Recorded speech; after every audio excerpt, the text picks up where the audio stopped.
8 teams arrived a week ago. Now just 3 remain. Could we be down to a pair by nightfall, or can Florida force a Friday showdown? Booming Bats have launched undefeated Miami into Saturday's championship game. Now they lie in wait for either Florida or LSU. At 2-0, the Tigers have had their own share of long-range firepower, and Florida is left with no more margin for error. The Gators need to win twice to get a shot at the Hurricanes.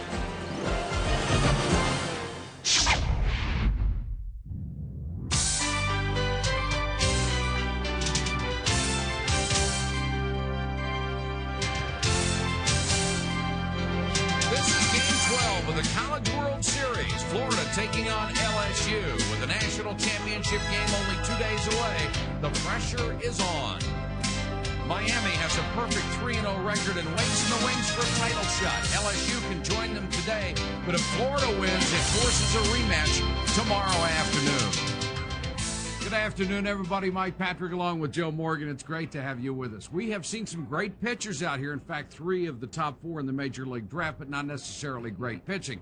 It has been the Bats of Miami, a team already in the title game, and LSU that have been the story. Well, the Bats have dominated this series just like in the major leagues, and the big bats have all come out. And if you take a look at LSU, the bottom of the order, look at the RBIs. They have really produced, and when the bottom of the order produce, along with the guys like Eddie Furnace on your ball club, you're going to score some runs.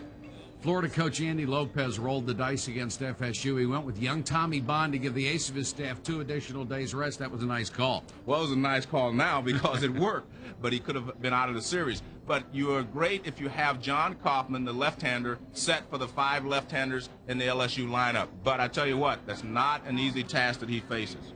On the mound for LSU will be Eddie Yarnell, making his 2nd College World Series start. He won the first one, but was less than overpowering in doing so, and they hope that he'll do a better job this afternoon. The lineups and the first pitch in the College World Series in just a moment.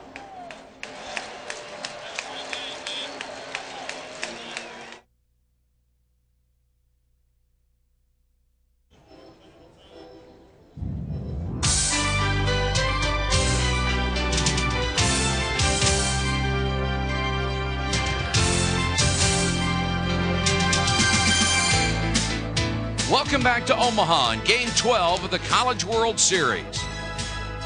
Florida head coach Andy Lopez brings his team here after only 2 years in Gainesville. He won a national title at Pepperdine. Leading off is David Eckstein, the 2nd baseman. Freshman 3rd baseman Mark Ellis, a prototype number 2 hitter. The Gators' big RBI man is Brad Wilkerson. The freshman will start in right field. Chuck Hazard is the cleanup man, and the leading home run hitter is the DH. John Tamargo is the shortstop. Eric Castaldo, a senior, has caught almost every inning this year. Batting 7th, senior first baseman Matt Duncan. Brian Hout gets the start in left field this afternoon, and Chris Chisholm will be in center and bat 9th. And there you get a look at the pitcher, Ed Yarnell. Good changeup, good straight changeup. He won his first ball game here. He pitched 5 2/3 innings in that ball game. Gave up 9 hits and 4 earned runs. 4 runs, 3 were earned. There you see his overall records. A lot of strikeouts. Let's check in with Larry Conley. Larry? Yeah, thanks, Mike. I had a chance earlier to visit with Brad Wilkerson. We know how important an integral part of the offense he is for this Florida Gator baseball team. I asked him about facing Eddie Yarnell. He said during the season he pretty well shut him down. I said, how do you expect him to pitch you? He says, I have no question. He's going to bust fastballs inside on me because that's his favorite pitch. One last thing, Mike. I asked him about Yarnell. He said he's the toughest competitor I have faced all year. Well, that sounds good for LSU, Larry, because they would get an extra day's rest if they can win this afternoon. They would have a day off before the championship game against Miami. Here's the defense for LSU. Suspect so far, except for Lanier behind the plate. Around the infield, Furnace, Morris, Jason Williams with 3 errors, Nathan Dunn with 2. The outfield, Cooley, Kerner, and Bowles.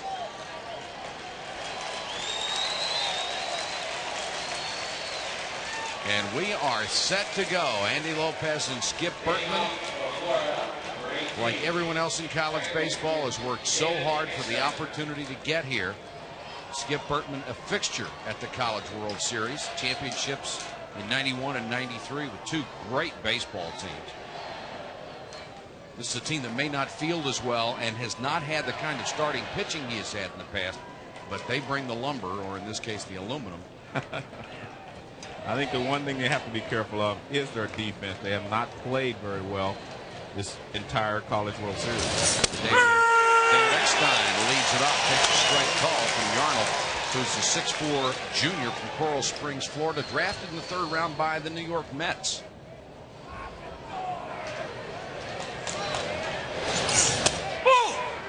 Just outside. That's the changeup you'll probably see quite often. He'll throw the fastball in and his changeups away. Kevin Gilmore is the home plate umpire. We'll see the strike zone today. This one's ripped to left, fully on the run, spears it in left center. Eckstein hit it hard, but he's out. I expect to see a lot of balls hit hard today because both pitchers do throw a lot of fastballs. And these hitters are going to be looking for the fastball, and when they get it, they're going to be able to hit it pretty hard sometimes. The wind blowing to right, around 15 miles an hour, and gusting a little bit. This is Mark Ellis. Takes one down and in. Prototype number 2 hitter, hitting .351 on the year, but in the College World Series only 2 for 9 so far, and has struck out 4. Arnold misses with a fastball. Usually in the high 80s with that pitch.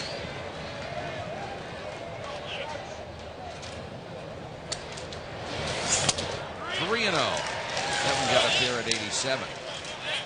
And if you're not familiar with the Florida Gators, if somebody gets on base, they play a lot of little ball. Hit and run, bunt, steal, anything they can to scratch out a run. Strike is in there. That was Andy Lopez's style at Pepperdine, but not only did he do that, he had some excellent pitchers and he had some guys that could hit at 450. 3-1 misses, and Mark Ellis, the freshman from Rapid City, South Dakota, draws a base on balls to bring up Brad Wilkerson.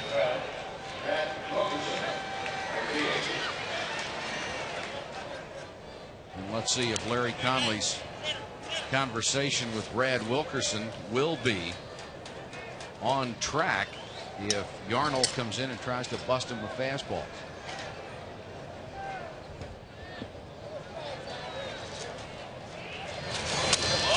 Well, not according to the first pitch. Lanier was set up over the outside corner, and the pitch was up and away. I don't think you'll pitch him inside with the runner at first base. He may do it with no one on, but there's a big hole on the right side. Line to center field, base hit. Ellis will have to stop at second as Kerner comes up with it, and Wilkerson, with a chance to win the SEC batting title, he needs to go at least 1 for 3 today in order to do that, and he's off to a great start. Well, it's a fastball out over the plate. Actually gets the middle of the plate. He was set up outside. You see that ball's almost in the middle of the plate. He just lines it right back through the middle for a base hit. Good hitting. All you want to do is make good, solid contact. You're not trying to pull the ball all the time, in this, especially with these bats. First and second with 1 out for the DH, Chuck Hazard, who hit back-to-back home runs to the opposite field the other day against Florida State. His 18 home runs, number 1 on the team, number 2 in RBIs.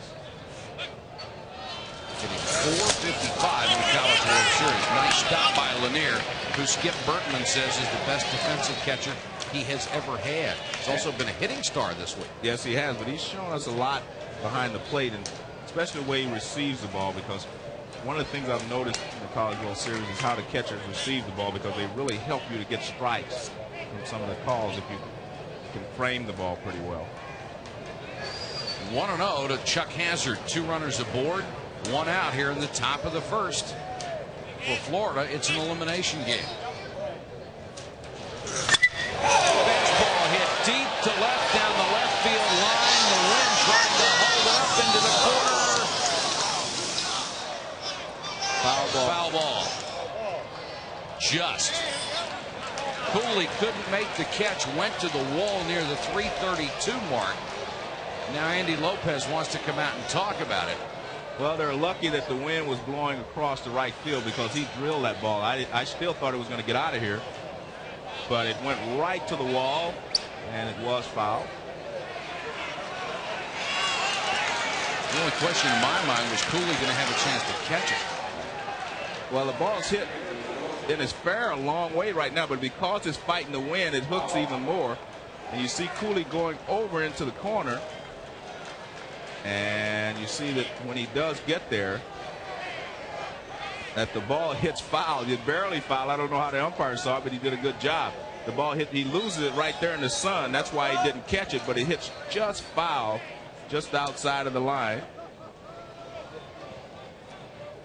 So Hazard barely misses a 3-run home.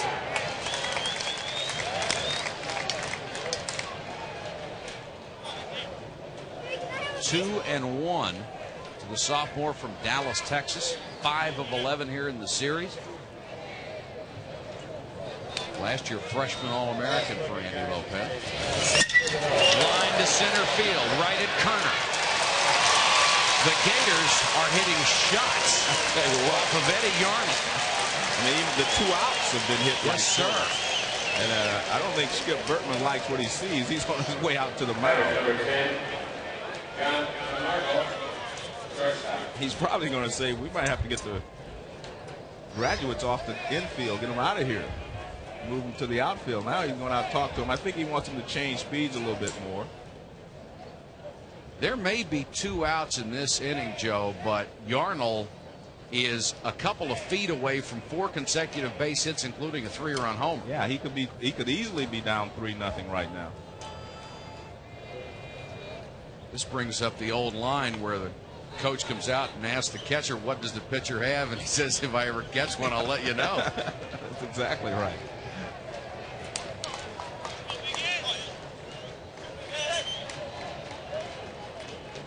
Runners at first and second now with 2 out. And Yarnell trying to catch his breath for John Tamargo, the shortstop.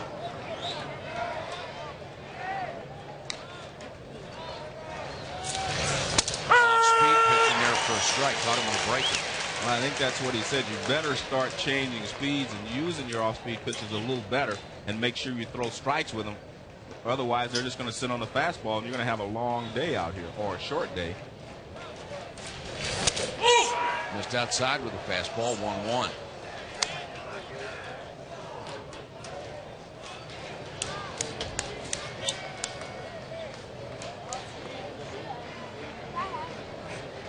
Tamargo, 323 on the year, 3 hits and 13 trips here in Omaha. Fastball caught the corner, 1-2.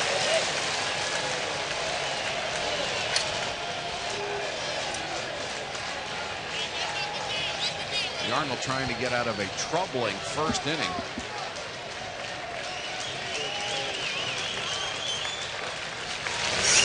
Breaking ball struck him out. If you're LSU, you have to feel like this is your day because everything is going well despite all the hitting by Florida. It's a good breaking ball. And this is what he's going to have to do a little more of. You see the spin on it. Nice, tight rotation there, breaking down and away. And the hitter, Tamargo, has to chase it because he has 2 strikes. That's the end of the first half inning of play. Florida nothing and LSU nothing. Now let's take a look at the Tigers starting lineup. 50-year senior Jason Williams will lead it off. LSU's all-time leader in hits will play shortstop. Mike Kerner, the club's best base stealer, will play center. Power-hitting Nathan Dunn with 21 homers is at third. Eddie Furness is the cleanup man, 26 home runs. He's the starting first baseman. Left fielder Chad Cooley will bat 5th, the senior hitting .351. 50-year senior Brad Wilson is number 6 in the order as the DH.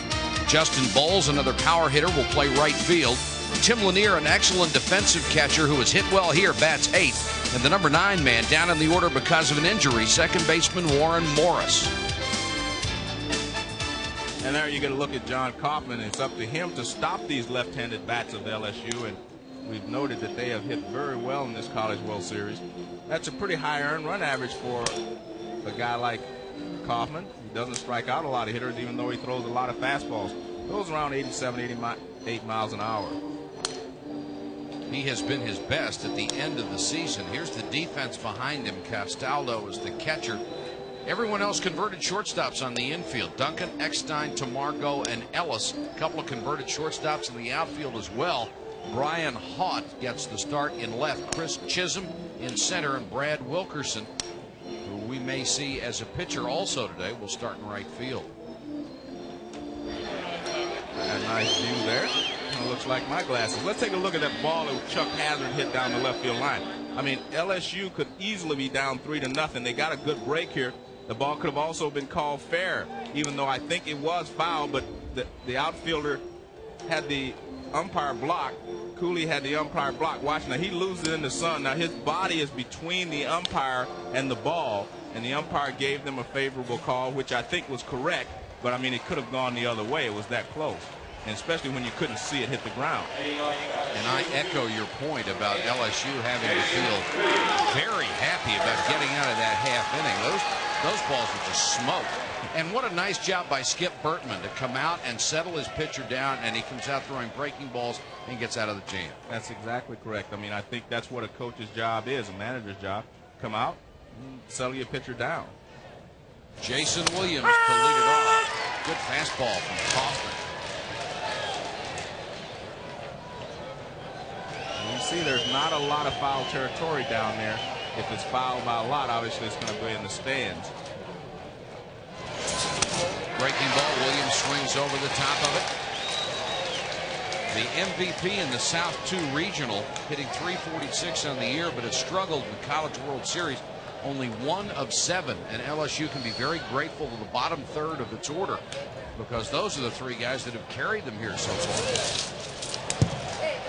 Well, we're seeing a different Kaufman than we saw in his last ball game. I mean, he's throwing a lot of off-speed pitches, where in the last game he just threw a lot of fastballs and moved it in and out, up and down. Well, the book on him, he does not like to throw the curveball. Strictly likes to throw that rising fastball. It's outside 2-2. And I made a point the other day, and it looks that way again, even though the radar gun doesn't show it, but he looks to be faster. I mean, because he's left-handed. He looks like he's throwing around 90 miles an hour, and that last fastball was 86. This is chopped up the middle. Tamargo behind second base, throws him out. Florida defense has been rock solid. One of the things that helped get them here.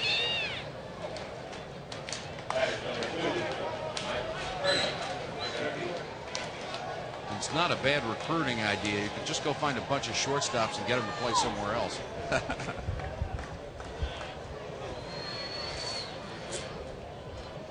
Mike Kerner stands in, 6 feet 175, 12 homers this year, has one here in the series in Omaha. Pretty curveball. Well, for a guy who doesn't like to throw him, he's doing pretty well. Yeah, he's got looks like he has a good breaking ball, and especially he's got good arm speed with it. Looks like a fastball when he releases it. Good tight rotation again, and it drops right in for a strike. Another one, 0-2. Kerner fanned at that one. I think in order to be successful against a left-handed hitter, if you're a left-handed pitcher, you have to throw some breaking balls to get them to look for the breaking ball away, and then you can bust them in with your fastball. But if you throw a lot of fastballs, they'll sit on them. Fastball up, line toward left, but foul.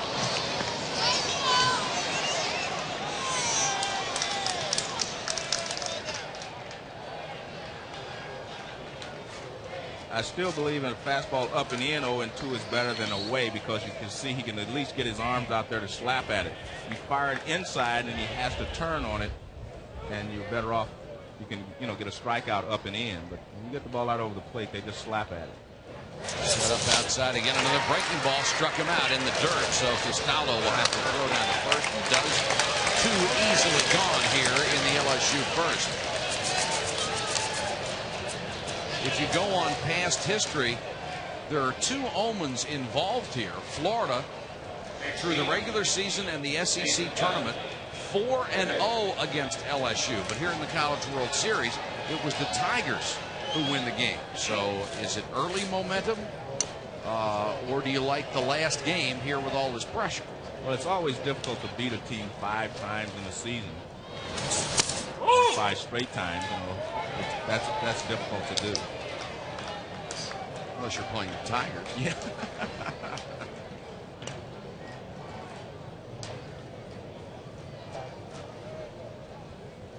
Dunn is 2 for 10 here in the College World Series. 357 overall on the year. This one's hit in the air to deep right center field. Wilkerson going back, has a beat on it at the wall. Dunn gave it a ride, but that's all. We played one full between Florida and LSU. There is no score. Driving black Ford Escort. On your way. Yeah.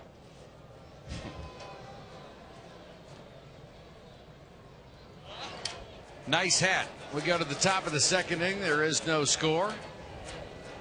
It has been a magnificent year for the Southeastern Conference. Florida played in the national championship in football. Tremendous year for basketball. 2 teams in men's and women's in the Final Four. National championships in basketball, indoor track. It's just been tremendous. If you're an SEC fan, you've seen a lot of stuff. The batter is out. Costello tried to bunt. It hit him when he left the batter's box. He's gone. Remember, the ball can hit you if you're in the batter's box. But if you're out of the batter's box and the ball hits you, you're out. Take a look here. You see that he is clearly out of the batter's box when the ball hits him. So it's a correct call. Costello trying to bunt for a base hit. And Matt Duncan, the senior from Sarasota, stands in with 1 gone here in the top of the second.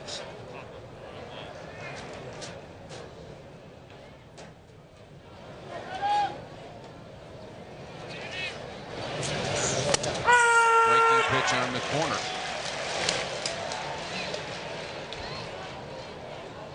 And Florida's hitters may see a steady diet of breaking stuff after that first inning. There's a fastball low, 1-1.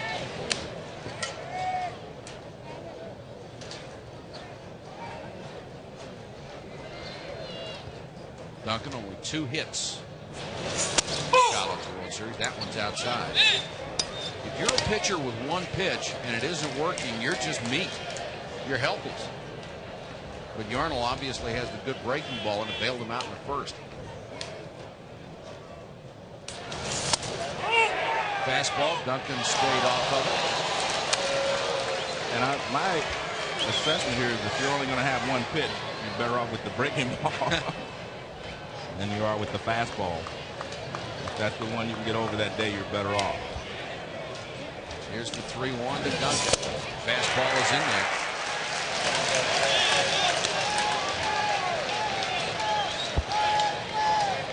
Again, the left-handers just look faster than they are actually throwing. That was 86 miles an hour, but it looked a lot faster. Well, his results are a lot faster. In the top 10 in the NCAA in strikeouts for 9 innings over 11. But he lost Duncan on the 3-2 pitch. Skip Burton, his wife Sandy, and their 2 daughters taking in the ball game. They have been here to Omaha so many times. Nice sweater there, flat ball and gloves and everywhere. Skip, of course, also the coach of the U.S. Olympic team this year, and will leave Omaha after the championship game if they can make it that far, or whenever they do leave Omaha, he'll be headed to his team to get them ready for the Olympics. And a lot of the players from here will be going with him.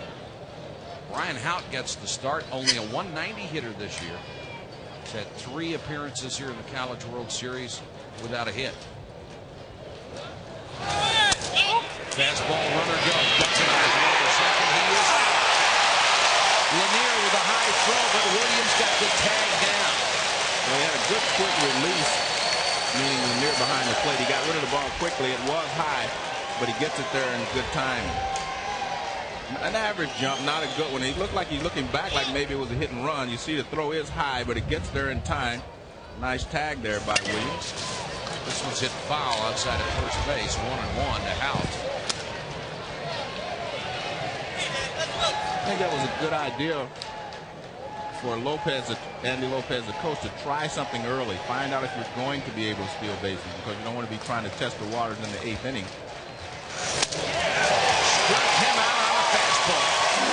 So much better inning for Eddie Yarnell. Florida goes quietly here in the second. They'll go to the bottom of the second in a 0-0 game.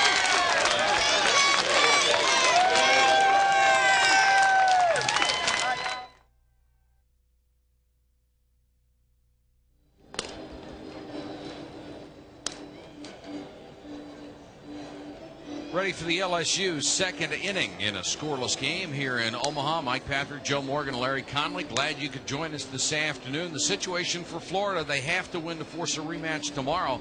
An LSU victory would put them in the championship game on Saturday against Miami. And of course, our coverage of the 50th College World Series will continue tomorrow. If Florida does win here today, they would force that rematch with LSU to determine who goes to the national championship game. LSU and Florida, if it's necessary, tomorrow at 3:30 Eastern on ESPN. Florida, of course, hopes it's very necessary.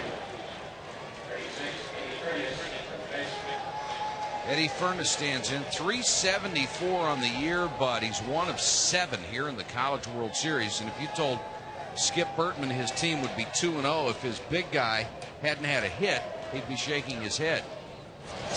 That's also a testament to the lower part of the order, as he showed in the open. They have come through for these LSU Tigers. And then you expect a guy like Furness to get started. So maybe today, and hopefully for them, the championship game, he would be at his best. 26 home runs, an SEC record, 1 more RBI, and he breaks Todd Walker's record for a single season for LSU. Walker had 102 in 1 year. He's hit well against Florida this season. Swung over the top of the breaking pitch, 1 and 2. The thing that amazed me there, he had an .813 slugging average. I mean, that's hitting. Yes, it is. A lot of hitting.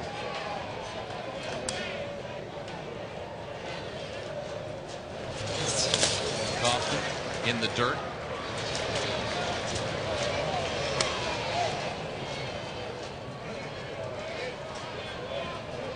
Nobody on, nobody out in the LSU second inning. The contrast, that 1 year I led the National League in slugging with a .525 or .530 or slugging percentage.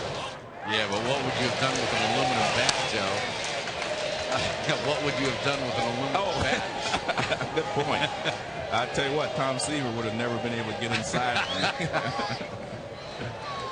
A lot of bloop doubles, huh? Yeah. And there are those sticks that have changed the face of college baseball. 3 and 2 to Furness. Ripped back up the middle. Past the outstretched glove of John Kaufman. So Furness gets only his second hit of the College World Series.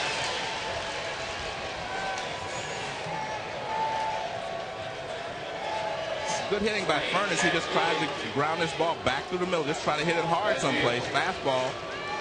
And he ripped it right back up the middle. You see, Kaufman almost got it, but that's the trouble when you're a pitcher and you're only 60 feet away and that ball is hit back at you. You really do not have a lot of reaction time.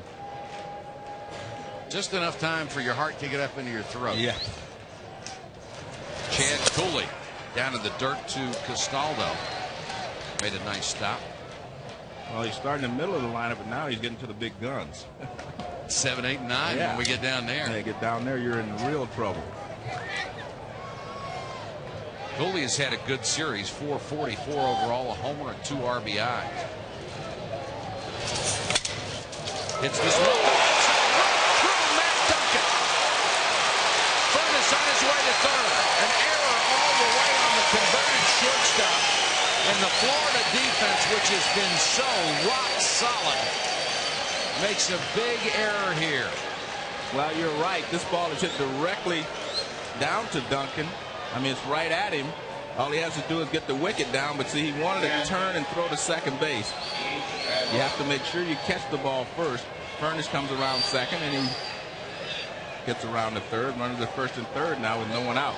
Watch him. See, he doesn't get down on the ball. And when I mean down, I don't mean just your glove. You have to get your entire body down a little bit, and he was kind of straight up. just bending at the knees. Only the second error of the entire series against the Gators. And when you're used to it, like a pitcher like Kaufman, when you're used to that superb defense, that can really shake you up. Right, you don't anticipate a double play on that, but you know that they're going to get one at second base at least. Brad Wilson, the DH, stands in. Nice stop by Castaldo down in the dirt. He blots balls very well.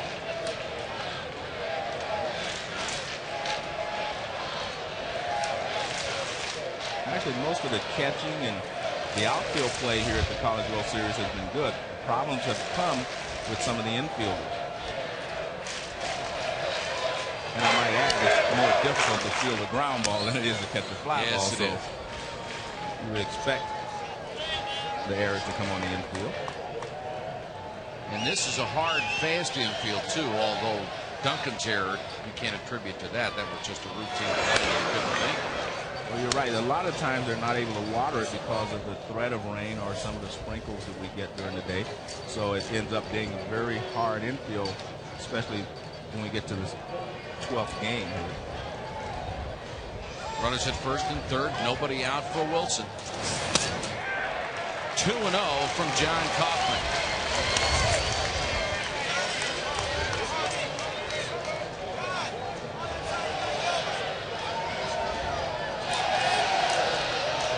Wilson struggling here in the series. Does have an RBI. He struck out 3 times, but he's ahead in the count here 2-0. Hit in the air down the left field line. Hawks toward the line. Nice try by Brian Hott, another converted shortstop. And you see another example of the wind knocking that ball down and away from the outfielder. But this is not. This is kind of like Boris Becker. He dives on the hard court. This is, look at that. That's gravel. Look at the rocks fly up. But he's young and strong. So I guess he'll be all right. Got a little less skin on his chest than he did about 15 seconds ago. Look at that. 1-2 to Wilson. 5th-year senior from Pittsburgh, Pennsylvania. Check swing.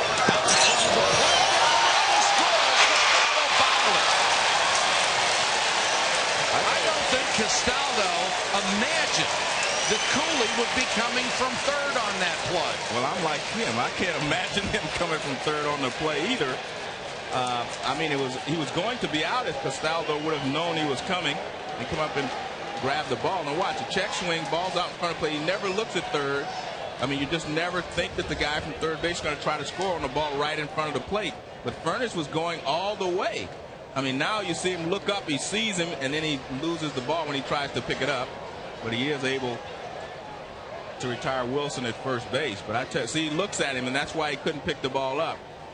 Softman starts to tell him that here he comes. Somebody yelled home, and his head snapped around on a swivel. Unfortunately for him, it was the same time he was reaching for the baseball. And I'm going to say again, I mean, LSU has been getting a lot of breaks here early in this ball game because that was not a good base running play with no one out to be running in from third base on a chopper in front of the plate. So you have to say that they've been getting some breaks because normally you're going to be out on that play if you're Furness.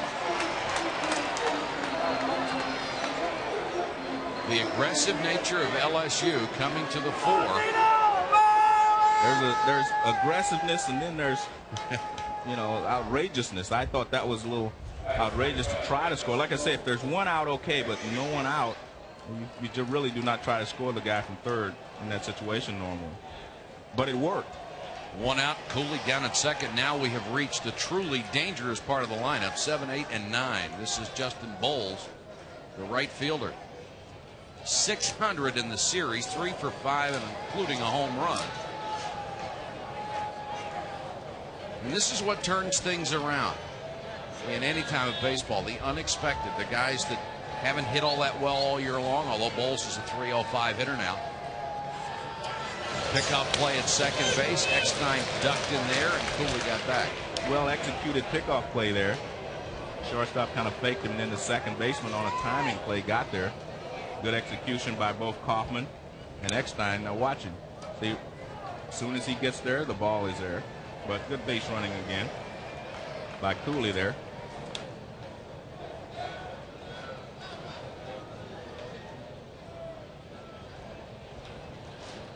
Kaufman steps off. Cooley retreats to second base. 1-0 LSU, bottom of the second. One out, a runner at second base. Kaufman trying to escape further damage against Justin Bowles. Fastball is popped up.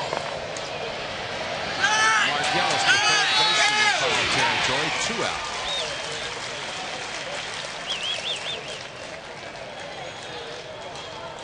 It seemed like an easy play, but remember the ball is being pushed around, and what Mark Ellis does real well here is he gets on the outside of the ball. Now watch him. He'll get over by the dugout so that the ball is coming to him.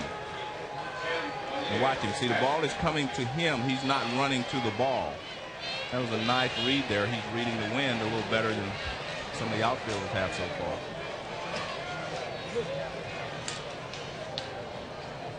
Tim Lanier had 25 RBIs going into the NCAA playoffs. He got 5 in one game against Georgia Tech. He was at 6 here at the College World Series. He has driven in 11 of his 36 RBIs all year long in a 2-week span. Well, as you mentioned, that's what it takes to win a national championship, or at least get this far and have production from unexpected sources. In a lot of cases, it's usually a pitcher that will come through for you.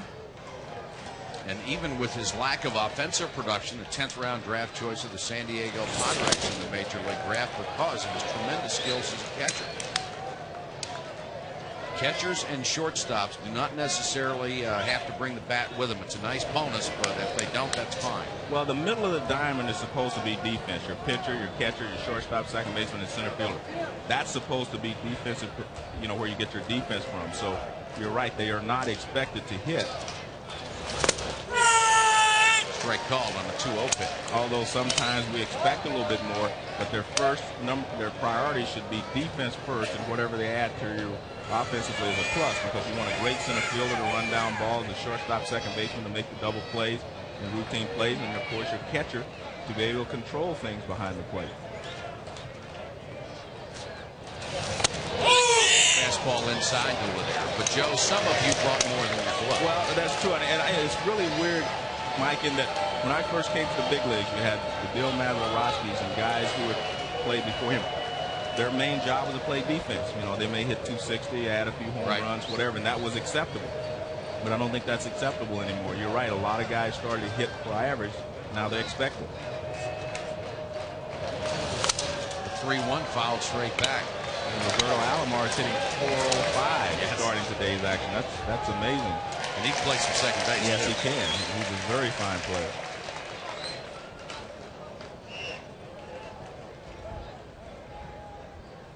Two men out here in the LSU second inning. They are up 1-0 in this game with the Florida Gators.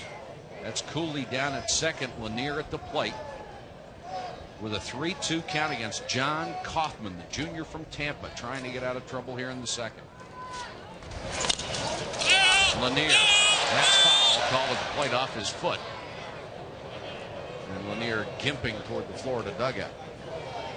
Right off the top, it appears. And that's where it hurts. When it hits you on the side, you're usually okay, but when they hit you right on top of the foot, that causes you a problem. Watch his left foot, the front foot, and see where it hits him. Right on top. That's near the ankle. That's when you have some problems later on. Right on top. Ouch. Yeah, that's an ouch. A double ouch, actually, because he's going to have to go back behind the plate, bending and standing and putting a little more pressure on him.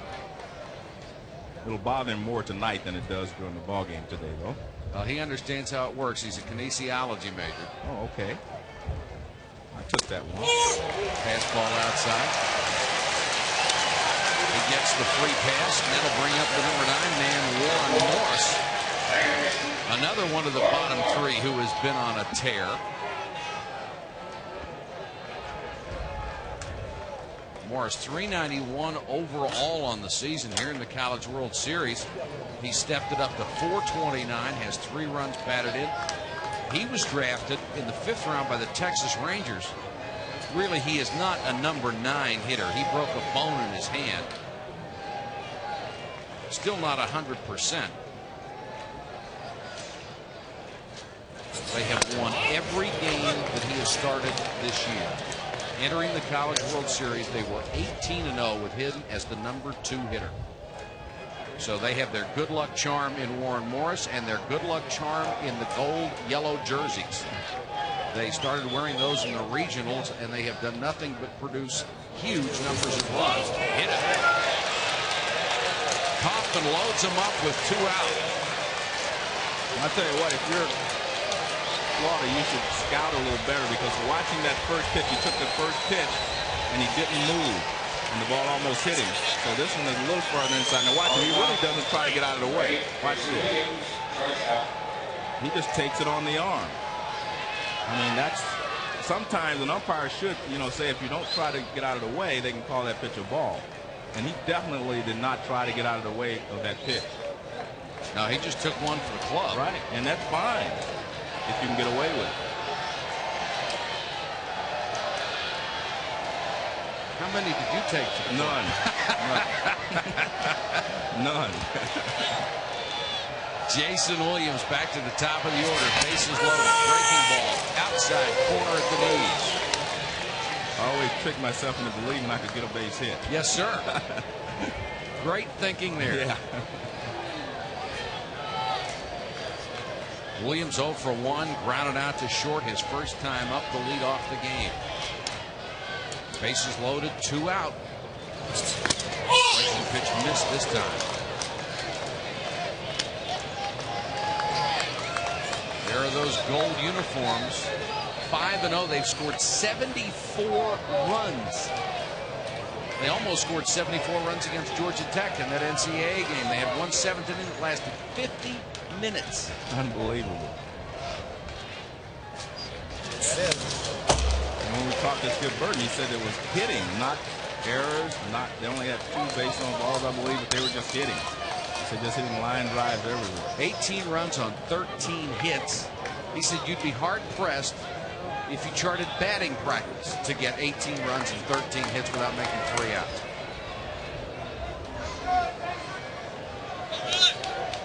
Matter of fact, the minimum they have scored wearing those jerseys is 9 runs. The 1-2 to Jason Williams. Down to first, bobbled by Duncan, but he recovers and gets the out. So LSU strands 3 here in the bottom of the second, but they push across the first run of the game.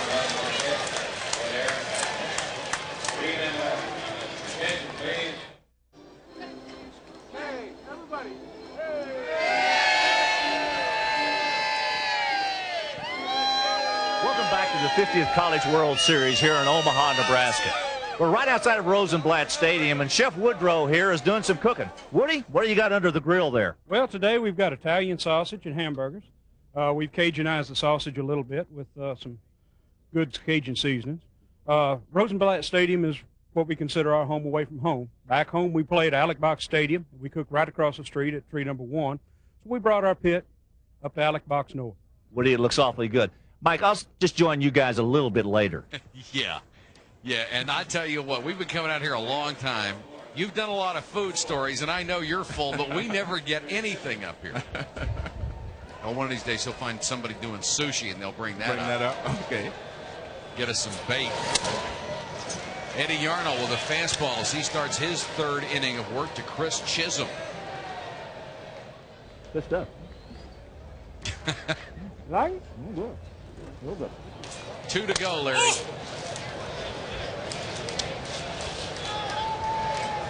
Top of the 3rd. Either team, Joe, could have broken this game open already. You're right. I think LSU has been the most fortunate of the 2. Got a rare error out of that Florida infield. This one is twisting toward the stands and out of play. They got the rare error out of the infield, and Furnace, in my opinion, made a poor base running play, but it paid off for him.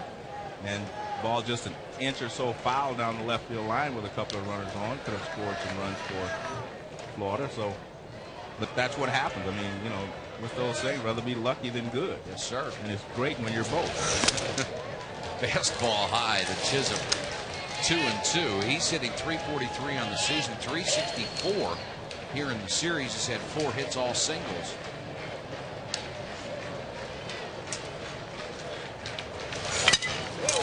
Hit towards short. Williams, who's had trouble in the field, goes up cleanly on this one and throws him out. And I mentioned the other night that he kind of waited on the ball. And if you watch him here, he waits on the ball again. A shortstop has to come and get the ball because you have to field it cleanly. You don't have time for a bobble. If you wait on the ball, you make it an in-between hop, or you're not playing the ball. You have to play the ball. Chisholm really hustling down the line and made it close because I assume he did not charge it. Yeah, definitely didn't charge it. Eckstein 0 for 1. Pops this one foul down the right field side out of play.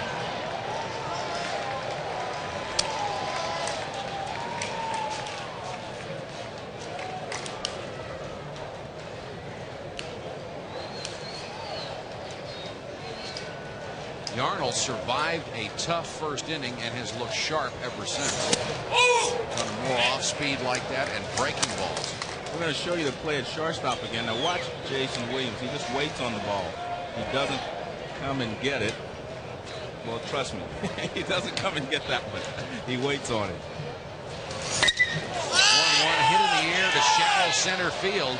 Kerner coming on, still coming on, makes the catch. 2 gone here in the third. Well, you see Kerner coming in to get that ball. You see the 2 infielders, Morris and Williams, going out, but it's the outfielder's play, and he came right in and took charge. I like that. And the center fielder is supposed to take charge anyway, but he came in and did a good job of running the infielders off.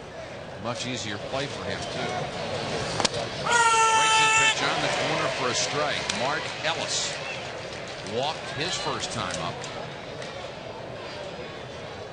Third walk of the series, has 2 hits here in Omaha. Fastball popped into the stands down the right field line, 0-2. Well, after giving up all those hard line drives and base hits in the first inning, he has settled down. Yarnell has settled down. And not hit a ball hard since the first inning. And they seem to be reaching a little bit more than they were before, which means that he's keeping them off balance better than he was in the first inning. He's really been a winner at LSU. 15-1 is his career record with the Tigers. First team All-American, first team All-SEC. 1-2 to Mark Ellis, with 2 gone here in the inning, fouled back. I think one of the toughest things to teach a young pitcher to do is to pitch just off the plate inside, although it's so effective. But it's difficult because all of his life and all his career he's been taught try to throw strikes on the outside edge or inside edge. But that plate needs to widen. This one slapped toward third. Nathan Dunn. Gators go 1-2-3 in the third. After 2.5, LSU 1, Florida nothing.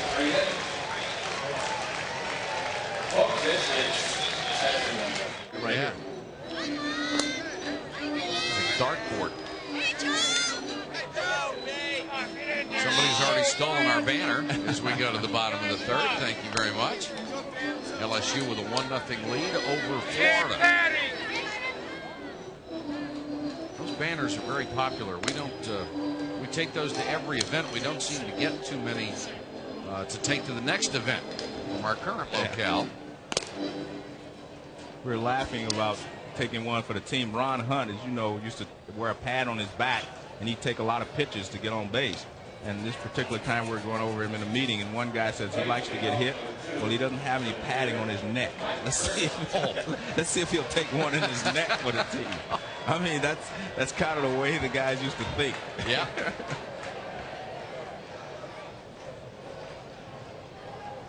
Mike Kerner leads it off. He struck out swinging in the first inning. Kerner now 3 for 9 in the College World Series, and both pitchers have done a good job in this one. Yeah, damage control. Anyway, they've kept this to a minimum, 1-0 as we go to the bottom of the third. 1 hit for each ball club so far. 1 costly error for Florida. Fastball in there, 1-1 from Kaufman. Still having problems thinking that fastball is 87 miles an hour. Yeah. And I've been looking at others that were 90. His fastball seems to be as good as just about any of the fastballs we've seen. Swing and a miss on a breaker. And then to follow it with that, that's 20 miles an hour difference. An 88 mile an hour fastball, 68 mile an hour off-speed pitch. That is a big difference, and that's why you saw the hitter so far out in front. Kaufman, the first time he appeared in the College World Series, threw only 14 breaking balls in 114 pitches. He has already thrown 15 in this game, and they have been extremely effective. The fastball was going about 300 feet on a line in the first inning. You're right. Well, you see that good breaking ball there. I mean, that's what you want from a breaking ball. When you get ahead of a hitter with 2 strikes, you want to throw it and start it in the strike zone, let it break out, and let the hitter chase it. Nathan Dunn with nobody on and 1 out. Dunn lines it down the left field line, foul. Well, he was sitting on that fastball and tried to turn on it, pulled it foul. I used to play with Gary Matthews, and he had great quotes he'd come up with. He said he was sitting dead red, looking nothing but a fastball. Instead of throwing him anything else, he'd have hurt his back. And he used to call a slider. He said that's a little slide piece.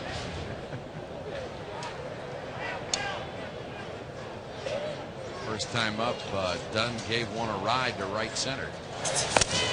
That one's outside, 1-1 from John Kaufman.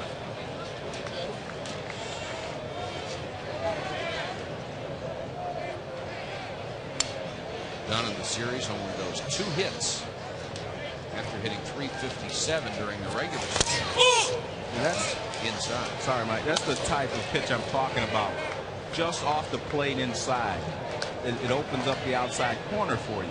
If you pitch off the plate inside, hitters unconsciously lean away from the plate a little bit, and then it opens up the outside part of the plate for them. The 2-1 is high outside, 3-1. He tried to go back away, which is the proper way, but he misses with it. I don't think any pitcher will ever be effective consistently unless he learns to pitch inside, off the plate inside. The 3-1, a fastball again hit the right field. Wilkerson got a late start. Pushed it down. He can't come up with it. I'm wondering if the sun was bothering a little bit, because when the ball was first hit, I thought it was going to drop in. Then he seemed to close the gap. But he's got his shades on, but that doesn't mean shades sometimes help. But if you're directly in the sun, the ball gets directly in the sun, it doesn't help you. Now watch, he gets there, all of a sudden now look, he slows down, and then he seems to drop it. Maybe he just missed it. I shouldn't make excuses for him. Looked like the first step he made was back. Yeah.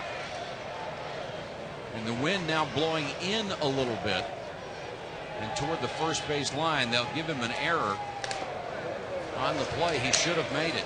And 2 errors on the normally sure-handed Gators. And there you see the wind. It has finally become pitcher's friend. Yes. We've been out here since last Wednesday. It's the first time the wind has blown in. Eddie Furness pops this one foul back over the roof. And I'm sure some of those fine pitchers that we saw early in the series are on their way home now saying, well, why couldn't that happen when I was out there on the mound? And plus, I think your theory is dead on with now the wind has shifted a little more toward right. Your theory is dead on. These guys have excellent tools as pitchers, but the aluminum bats can get them killed out here. Definitely. I mean, I think Chris Benson will probably end up being a star in the major leagues. That's bar an arm injury or any other type of injury. He's going to be a star. I mean, he's got a great fastball with movement. He's got a great curveball, and he was working on a changeup. I mean, if he can perfect the changeup to go with those other 2 pitches, I mean, he'll not only be a good pitcher, he'll be a star. Same for Billy Koch. He's got, he's going to have multiple bank accounts. But it's difficult to throw any kind of a straight pitch past these hitters with these aluminum bats, because what you do to hit a fastball is you quicken your bat speed. You don't necessarily swing hard, just get a quicker bat, and you can do that with these 28-ounce bats. 1-1 to Furness downstairs. 2-1. Only guy I know that can get away with using a 28-ounce bat is Tony Green. In the big leagues, he uses a 28-ounce bat, and it's only like 28 inches long. I mean, it's amazing when you see that the bat he uses. You give him a broomstick. Yeah, well, you're probably correct there.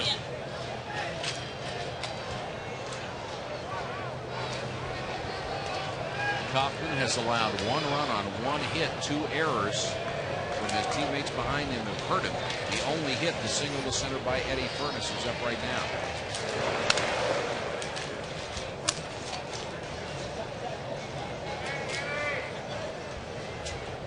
Furness, there's Dunn, and he is a good base stealer. Furness has power to all fields.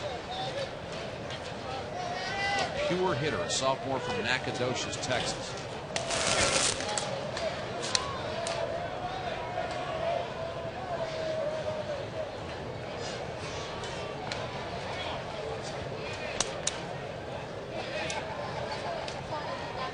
Majoring in what I did, undecided. This one's fouled back out of play. A lot of people major in that when they first go to college. Undecided. Well, if you're a freshman, I did that as a senior. Oh. I'm still undecided. By the time I was a senior, I knew what I was doing. It just took me a long time to get it done. 2-2 on Furness. Then at first, 1 out. And you see him step off the mound. You can step off the mound and fake a throw to first base. You can't fake a throw to first base when you're on the rubber. And he stepped off before he faked. Strike call. Got him on a fastball. Well, he also quick pitched him too. He quick pitched him. He quick pitched the base runner. And now he just quick pitched him. He was not ready, and that happens. He didn't come to a stop. He's been coming to a complete stop and holding the runner at first. He did not come to a complete stop there, and that affects the hitter. See, to me, he just was not ready, because it happened to me. That's why I know what happens sometimes. A hitter, he comes set. Now watch him. He'll come set, stop, gives the hitter plenty of time. But on that particular pitch, he did not come set. He just kind of hit his belt and kept going. See, all the time he takes normally. He comes set, and then he delivers the ball either to the plate or first base. By rule, you are required to stop. I think you use the proper term. You're required. Doesn't mean you always have to. No. And they do not on occasion. If you can get away with it, yeah, fine. But I mean, if you watch him, I think it was a very smart play in this situation, because he had 2 strikes on one of the better hitters in college baseball. So you have to do whatever you can to throw his rhythm off. And watch him. He'll come set. Gives you time. Breaking pitch to Cooley, ripped right at short. Tamargo will get the force to Eckstein. We have played 3 full innings here at the College World Series, and LSU in a pitcher's duel leads it 1-0.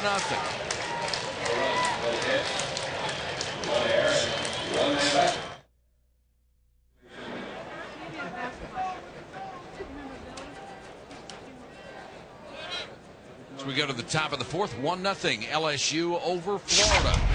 Updating you from last night, arguably the best pitcher and hitter in the nation went head-to-head. The battle was won, though, by Miami's Pat Burrell with an RBI double in the first inning, and then a crushing 3-run homer after Chris Benson was chased.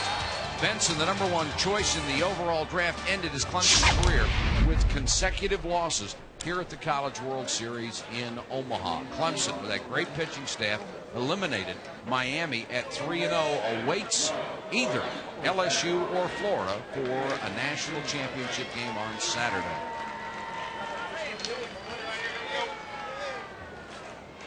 The job they have done here at Rosenblatt Stadium to improve this place in the last few years, just remarkable. It is a showpiece for not only college baseball, but for minor league baseball. The Omaha Royals play here. There's our $5 million playpen, the new press box. Wilkerson leading it off here in the Florida 4th. Behind 0-2. He lined a single to center his first time up when Yarnell was struggling in the first inning. Everything was lined in the first inning.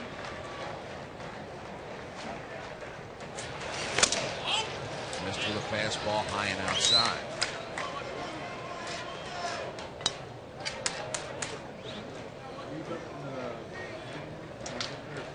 Wilkerson just finds a way to get on base. And Yarnell finds a way to keep people off. Struck him out. And that fastball had a lot of life to it. And this ball seems to explode on the hitter. You see that ball? I mean, that it seems like it has two stages, and that one just exploded right in front of the plate. The afterburner seems to kick in at around 58 feet. And maybe the Jugs guns say he's only at 86 or 87, but hitters might tell you different. I think it's only getting the first stage. Chuck Hazard takes a strike in there, and Yarnell right now in great command of that breaking ball, and he seems to be spotting the fastball a lot better than he was. Well, again, I mean, this is a College World Series in the first inning. A lot of times you're, a little nervous. You have the butterflies, and he was lucky enough to get out of the first inning without being scored on, and now he's in his groove. The tighter you grip it, the slower it goes. Exactly. The less movement it has, and the further it flies. Kaufman's done a heck of a job as a pitcher here too. Each has allowed only one base hit as we're in the fourth. 1-1 to Hazard. There's another base hit. Justin Bowles comes up in right field and gets it back in, and the Gators trying to get something started here in the fourth. The way for most right-handed hitters to hit left-handed pitching is to try to stay back through the middle and maybe the other way, because the ball will naturally tail away from you. And Hazard went the other way for a base hit. Hazard has had an outstanding College World Series. That's his 6th hit here in Omaha. John Tamargo struck out swinging his first time up. Pops this one down the left field line. Long run for Cooley. Still coming, still coming. Oh, what a try. Cooley just threw himself at it in the bullpen area. Crashed the wall, gets a big hand. I can understand diving at that wall if you have a football uniform on. But I tell you what, you have to be a little more careful, because, I mean, you can be seriously injured on a play like this. Cooley runs all the way and just kind of runs out of control. He does a pretty good job of, after he realizes he can't get it, he starts to try to protect himself right there as he sticks his arm out. And you have to give the construction of this ballpark a nod, too, because they had that padding down there. Strike called, runner goes. Here's the throw to second. He is out. Tim Lanier with another bullet. He has thrown out 2 straight runners trying to steal. Hazard doesn't think he was out and says something. Well, the second base umpire Tom McKinney. The throw definitely beats him, but what happens is he thinks he slides around the tag. Now we'll take a look at it here. Now watch, he slides outside.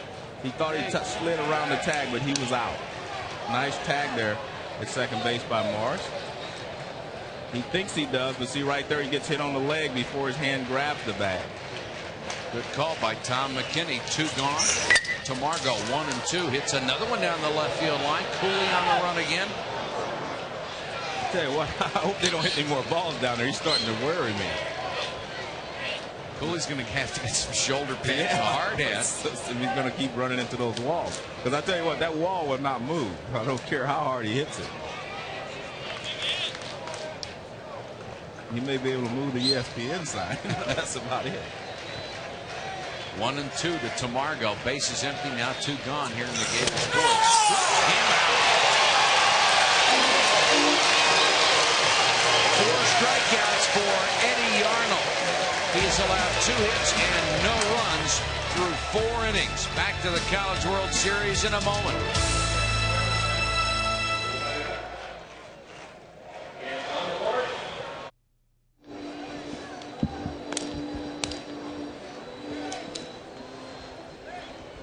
There's a friendly face, certainly for us at ESPN. 1-0 LSU as we go to the bottom of the fourth. Miami, the only undefeated team. They have won their bracket. They're waiting for Saturday's championship game. LSU could join them this afternoon at 3-0. If Florida wins, we will have the rematch tomorrow afternoon here from Omaha on ESPN at 3:30 Eastern start. Brad Wilson will start it off in the LSU fourth. John Kaufman gets him on a breaking ball. Wilson 0 for 1 and 1 for 10 in the series. He's hitting over 340 when he came to Omaha. He's had no luck here. Hit 438 in a regional. This young man has already graduated in general studies.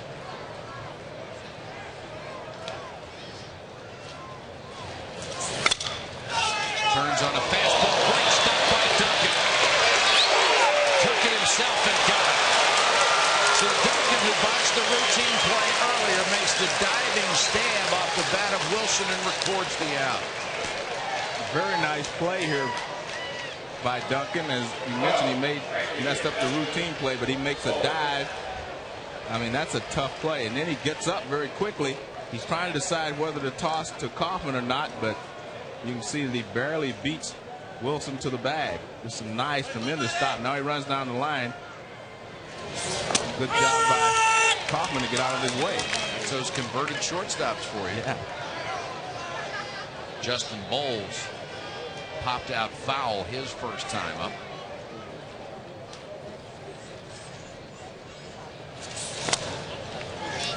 Joe, we have not seen many pitchers be able to dominate the way we have seen these two guys today. They are really cooking. Yes, sir. And it's important to establish that there is some pitching still in college baseball. I mean, you're not going to have all 14 to 13, 10 to 1 games. Didn't get a good cut of the breaking pitch 1 and 2. Well, the thing that they're doing well, Mike, is that they've established that they will throw the breaking ball. They're throwing enough curveballs that when they do throw the fastball, it looks that much faster. So they're mixing their speeds very, very well. Here's the 1-2, another breaking ball in the dirt. 2-2 to Bowles with Tim Lanier on deck for LSU. We're in the bottom of the fourth, 1 out, nobody on, and the Tigers lead at 1-0. There is Lanier, who has hit so well here in Omaha.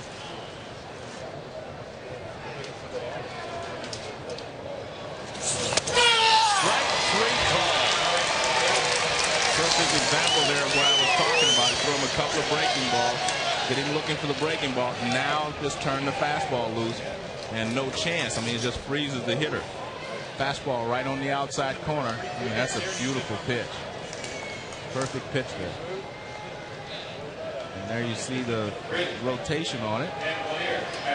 All pitches will have some type of spin on it, one way or the other. And that one was spinning like a little cut fastball, but it was really just a good fastball. 4th strikeout of the afternoon for Kaufman. With 2 outs, Tim Lanier comes up. He walked. 260 on the year, but 571 here in the College World Series. I have to recheck my scouting report. I mean, he's throwing a lot of breaking balls, and he's throwing them for strikes.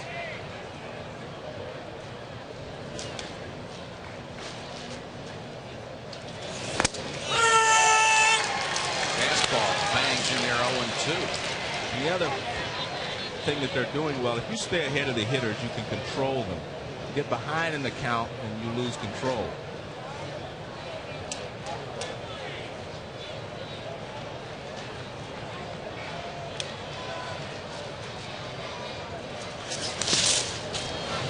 Of the 64 pitches in this ball game have been curveball. Contrast that with the 55 he threw and only 5 curveballs in his last outing.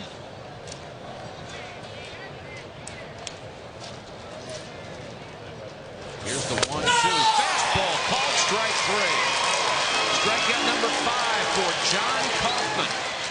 We are sailing through 4 innings of play. LSU leading it 1-0 here at the College World Series in Omaha.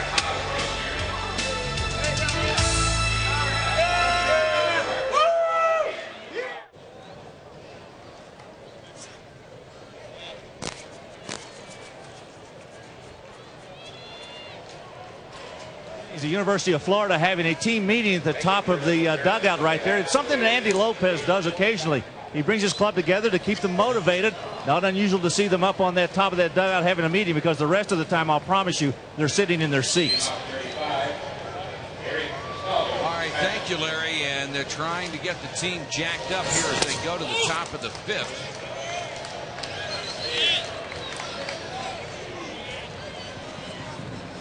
Andy Lopez so good at manufacturing runs, but he's got to get somebody on against Eddie Yarnell, and that's easier said than done. He's allowed only 2 hits. This is Eric Castaldo. He was out when the ball he hit in front of the plate hit him when he left the batter's box. This is hit foul outside of third. LSU pitchers in this College World Series have retired the side in order once in only 22 innings, and that was Yarnell here in the third. And the comparison on the 2 pitchers, they have been hot. Fastball is high. 3-1 to Eric Castaldo, the catcher.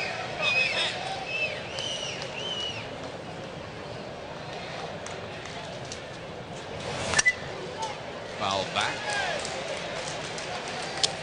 Castaldo, a 3-time All-Academic SEC collection, a former walk-on. Was the only 4th-year senior on the Florida squad.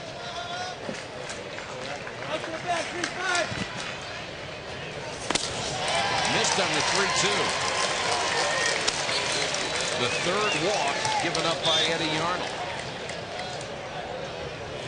Tomorrow, the LPGA goes to the Walnut Hills Country Club in East Lansing, Michigan for the Oldsmobile Classic. Dale Eggling is the defending champion. She has won there additionally one other time. You'll also see Pat Bradley, Laura Davies, Betsy King, and it's all on ESPN's second of 4-round coverage beginning tomorrow at 1:30 Eastern. The Gators, for the first time, had the leadoff man on here in the 5th. Castaldo does not have great speed, but Duncan is a pretty good hit and run man. They'll use him in that capacity, especially when he hasn't hit well, and he's only 2 for 9 here in Omaha. Anytime a hitter is struggling, that putting a hitting run on is pretty good, because it makes him concentrate on just putting the ball in play and not trying to pull it, not trying to do too much with it. So that will help a hitter sometimes to get out of a slump. Andy Lopez calls it California ball. This one's chopped wide of third. They try for the force at second. Called out as Castaldo.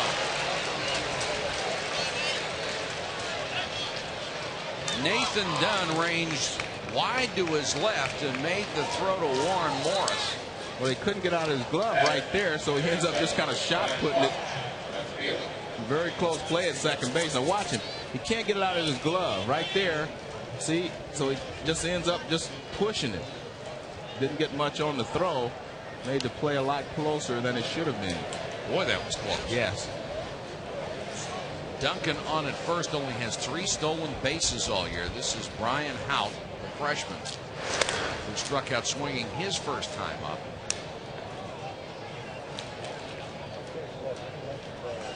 Rules say you're supposed to step toward the base in which you're throwing.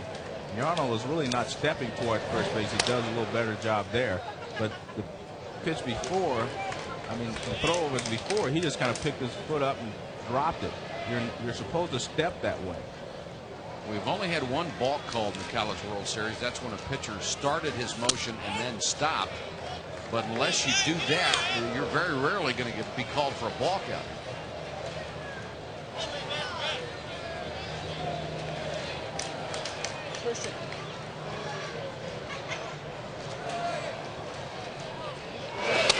Right there, I mean, he's really not stepping over there on that particular play. He kind of picked his foot up, set it down, and leaned that way.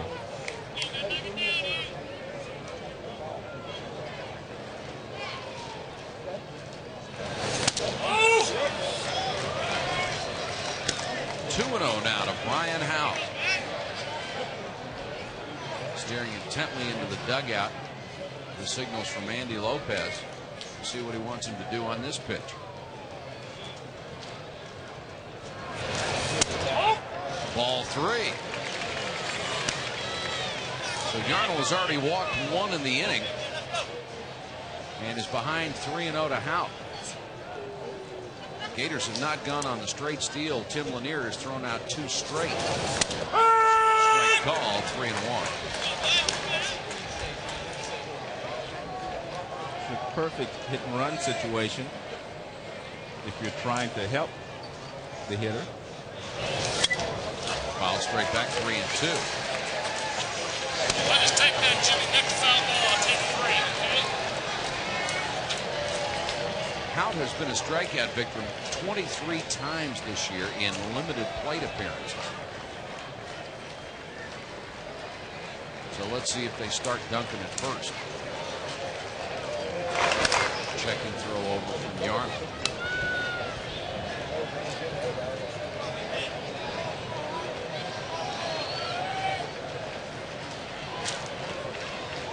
The runner is holding, and it's ball 4.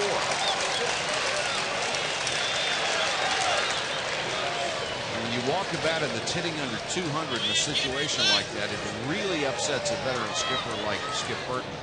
I felt like he gave too much concern to the base runner at first base there. He threw over there, he was leaning that way. And if you notice, all the pitches were up and away. Moving away from him means he was keeping his body there, trying to deceive the runner a little too long.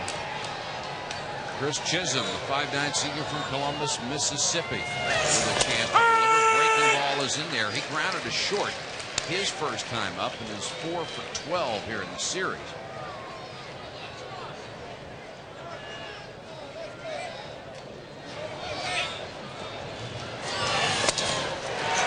Swing and a miss on a fastball. 0 and 2.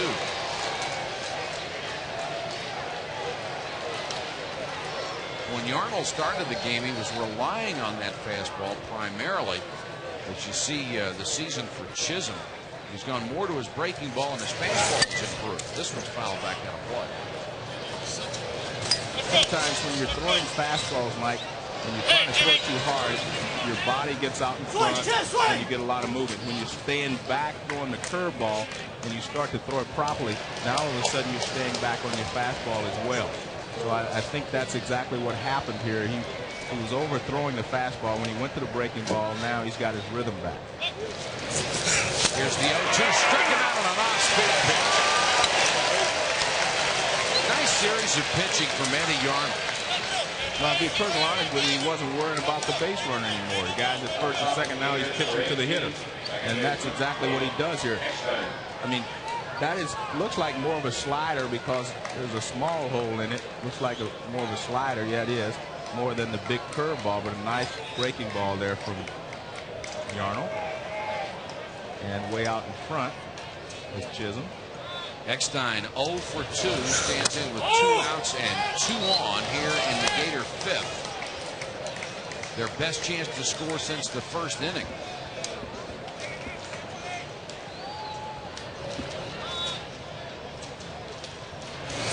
Strike call on a fastball.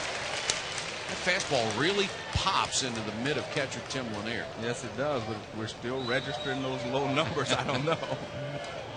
Maybe the radar gun is still asleep. Speed line to center. Turner can't get there. Runner comes to the plate and scores with time at 1. Duncan scores on the base hit by David Eckstein. Eckstein took the breaking ball and just lined it back through the middle for a base hit. Breaking ball out away from him. Actually, good hitting there as he lines it into center field. No chance for Turner to make the catch on the fly, so he makes the throw in. They run it to first and second. So it took the Gators until the 5th to get the Yarnold, but they pick up their 3rd hit in their first run. Here's the appeal play down at 3rd. Nothing doing. Well, he gave him some help. He walked 2 hitters this inning.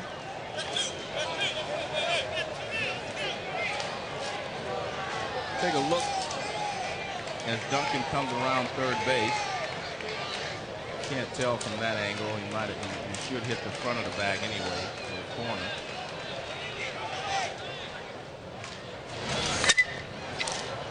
Ellis hits a foul in the air toward the seats down the right field line. 0-1.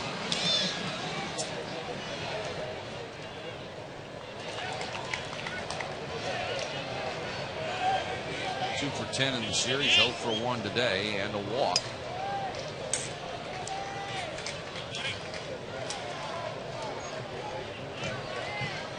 Two on, two out. Now a tie game. 1-1 here in the Florida 5th inning. Off-speed pitch called, strike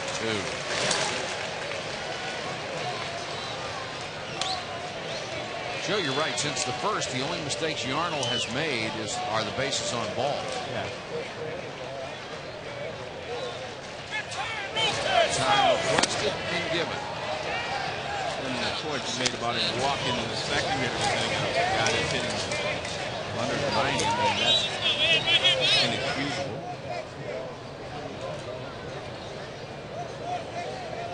Yarnell a little upset with home plate umpire Kevin Gilmore for giving Ellis a timeout in that situation because he felt like he had already come set and started his motion. Plus, he was checking the runners and not the plate, and had gone into his motion. By the time his head turned around, the batter was out of the box. Here's the 0-2, just ticked foul. Defensive swing by Ellis to stay alive. And sometimes the umpire will not give you a timeout in that situation because you risk an injury to a pitcher when he does come look back and start his delivery to the plate, and he may try to stop it. He may injure his arm if he does that. So a lot of times umpires won't make the late call. The 0-2 missed with a fastball.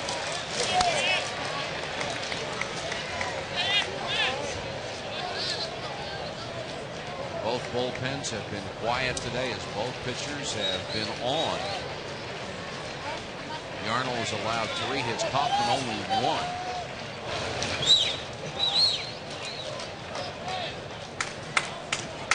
Kaufman getting a breather between innings. Single hit. He's been victimized by a couple of errors, though. His run was unearned. 1-2 strike 3 called inside corner. The 6th strikeout for Eddie Yarnell. We'll go to the bottom of the 5th in what is now a tie game. Florida 1, LSU 1.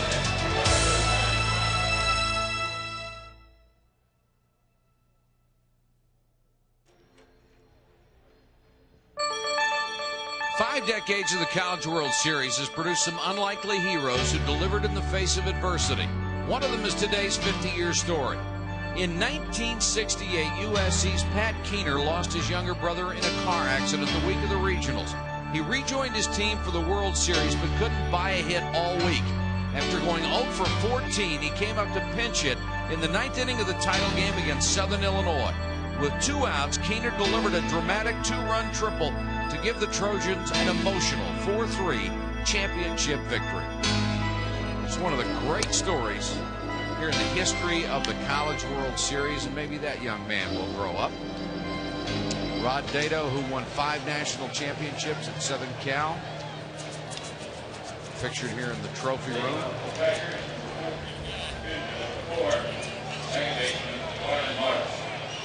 Those 50 years, 47 have been here in Omaha.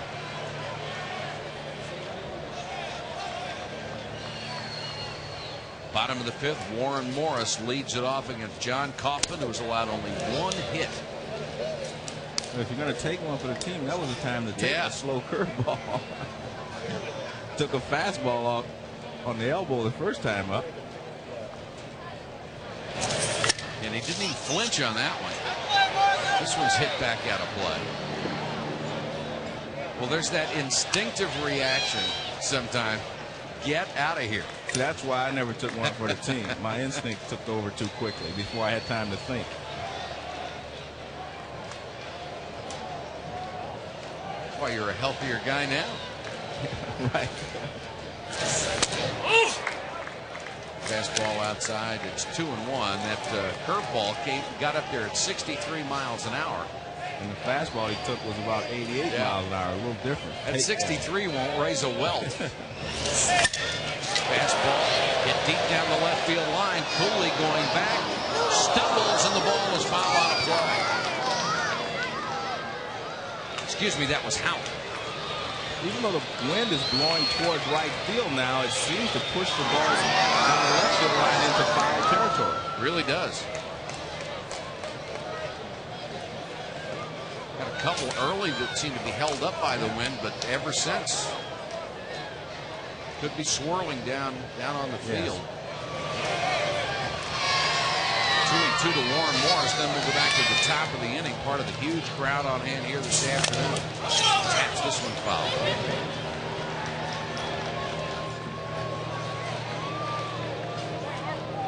This crowd has gotten used to so many runs being scored in the College World Series. They're just sort of sitting around waiting for something to happen right now. I've really enjoyed the pitching duel myself. It's been fun to watch. Yes, it has been.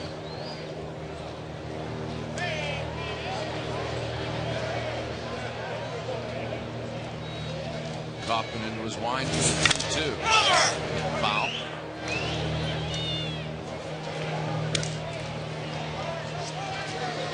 Here I am on camera.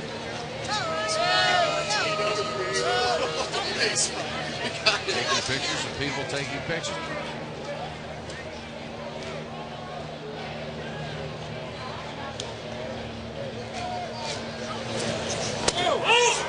Big hook, missed high. Good arm speed with that too. I mean, it's a nice attempt at strike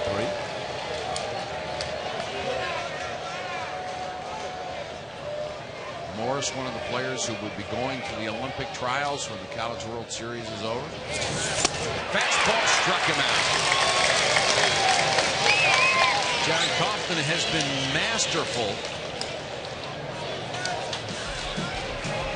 Women's basketball, the United States against Canada coming up Sunday. Getting closer to Atlanta. The women are heating up with an 8-0 record as the exhibition season winds down. You'll see how the dream team of women's hoops does against the Canadian national team.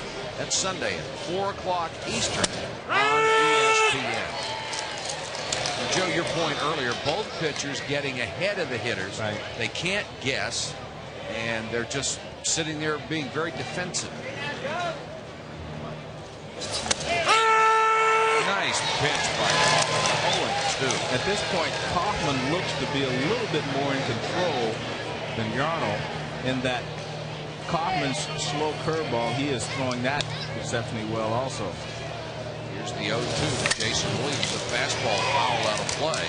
Kaufman in the College World Series has now gone 12 innings, given up only 2 earned runs, struck out 12. His ERA 1.5. That'll get it done every time. He seems to be just in a little better rhythm. Both of the pitchers are throwing well, but Kaufman's rhythm seems to be a little better. And the pressure mounts on both pitchers as the game goes along, too. That line you're on gets finer and finer. Well, and there's a little more pressure, of course, on Kaufman because if his team loses, he's out. Breaking ball. Williams waited on him behind second. Next time throws him out.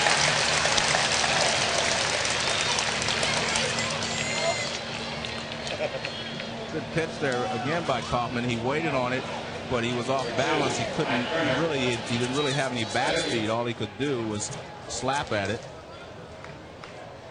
And nice play by Eckstein. We mentioned the dream team for women's basketball. How about the idea of a dream team for men's baseball in the Olympics? Well, if you're asking me if I think it's a good idea, the answer is no, but we can talk about it when we come back. Eckstein throws Mike Kerner out, and we have played 5 full, tied at 1, Florida and LSU.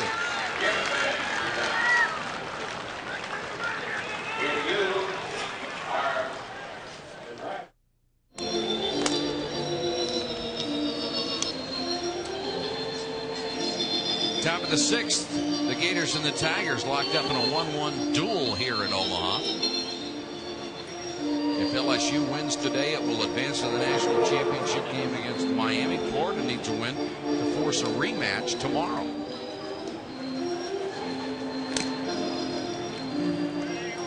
Miami undefeated. They eliminated Clemson last night. That means we have 3 teams left, Florida and LSU, fighting for that 2nd spot in the national championship game. And there are the 8 honorees who made it to Wichita this year. LSU and Florida State, coincidentally, back-to-back on that list. Brad Wilkerson will lead it off. He's 1 for 2. Struck out in single. His average at 4.05. If he is 1 for 3 today, he would finish at 4.04 and win the SEC batting title. Trying to become only the 4th freshman ever to do that. Great call. It just seems a little unfair that he has to go against the best teams in the country in the College World Series to protect that title. I agree. I think that it should be done when the season's over. Or the regular season, I should say. 2-1 to Wilkerson from Eddie Yarnell, who was allowed 3 hits through 5 innings and has a 1-1 tie to show for it. Line through to center field, base hit past Warren Morris. So Wilkerson starts the 6th with a line single, the 4th of the game for the Florida Gators. It's a fastball out over the plate a little bit, and he lines it back through the middle for a base hit. This was neither in or out. It was right over the middle of the plate, as you can see, and down. And most left-handed hitters hit that ball pretty well, the low fastball. And that may have cinched the batting title for him, because he would have to go 0 for 3. He's in pretty good shape. He'd still be at 2 for 6. Pretty good shape. He can run too. He's stolen 14 bases. He's aboard with nobody out here in the 6th. Let's see what they do with Hazard. They don't like to hit and run with Hazard at all. He is just a free swinger. Might go with a straight steal, although Hazard 1 for 2 today is now 6 for 13 in the College World Series with a pair of home runs, and both outs today have been line drive. And to make a point there, though, actually Wilkerson could have a couple more at bats. He could have 2 more games, actually. That's true too. Yeah. There are a lot of people who believe in hitting from an open stance, and the reason you do that is so that you're facing the pitcher a little bit more, and you're technically using both of your eyes rather than looking like you do down the barrel of a shotgun. The problem with an open stance is if you don't close up, you lose all your bat speed. In the dirt, another good stop by Lanier, who has been nearly perfect here in the College World Series behind the plate. Anyone you see that starts with an open stance will have to take that front foot and step back toward the plate with it, or at least toward the pitcher. Because if you keep an open stance, you can't use your hips, and you're really swinging with nothing but your arms. And very few people are strong enough to hit with just their arms. There are some who are capable, of course. I can only remember one who had a wide open stance that could hit, and that was Rocky Bridges. Long time. This one's hit on the ground towards short. Williams goes to second for the 4th. No! Safe at first. Nice turn there at shortstop. Nice play by the shortstop. Williams on that play. And a good pivot by Morris. Take a look and watch his front foot. He has a step. See how he steps back so he gets his front side closed. Rounds it to shortstop. Deep in the hole. That's a tough play, but a good throw. See, chest high. And you see the throw back to first base. Not quite in time, but a nice attempt by Williams and Morris. 1 out, 1 on, top of the 6th. John Tamargo, the shortstop, stands in. Yarnell throws over.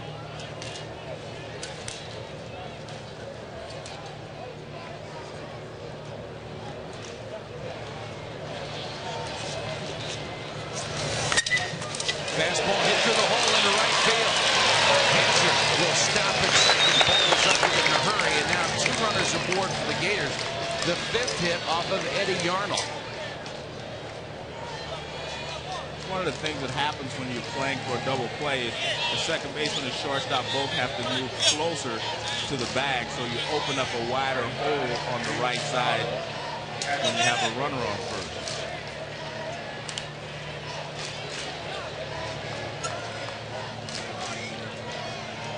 Gators bats coming alive here in the 6th, and Castaldo, who was walked and hit by his own batted ball, takes one going outside, ball 1. I think this is a very key hitter here for Yarno, simply because I don't think he wants to give Florida a lead, because the way Kaufman is throwing, it may be just the incentive he needs to take it the rest of the way. One more run might be enough. Strike called on the corner.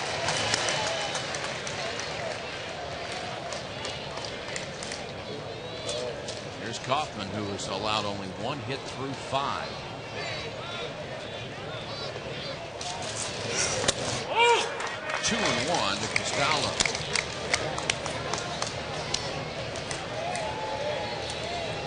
.91 pitches so far for Eddie Yarnell. Castaldo swing and a miss. Andy Lopez was very high in his praise of Castaldo. He says this young man by necessity has caught virtually every inning this year, and he is just worn out. Lost 15 pounds. He really deserves a rest when the season is over. He's hoping to extend it. In the dirt, another good block by Lanier, and the count is 3-2. Coogan and Demouy warming up. Demouy is the left-hander. Be interesting to see if Lopez wants to hit and run in this situation. Runners at first and second with 1 down. 3 balls, 2 strikes. Not a normal hit and run situation, but they've been jumping around out there on the bases a lot. The second thrown into center field. It's the second time we have seen that particular play in this series. If the pitcher throws the ball at the bag, he runs the risk of having the runner come right into it. And on a kickoff, you're supposed to throw it to the, not to the base, but to the fielder. The fielder should give you a target. He does not, and this throw is right there on the bag. It actually hits the runner and goes into center field. So now Castaldo with a 3-2 count. The infield has to come in. Off-speed pitch struck him out.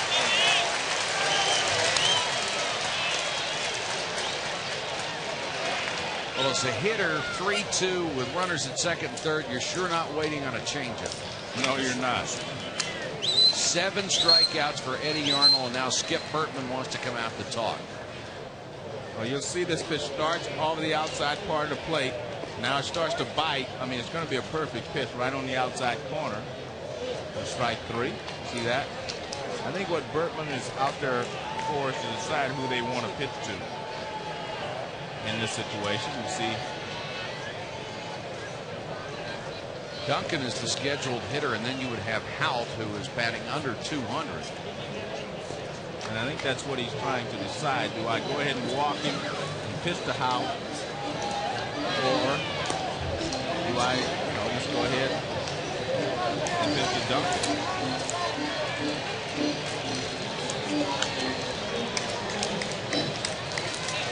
Duncan is 0 for 1. Hout is 0 for 1.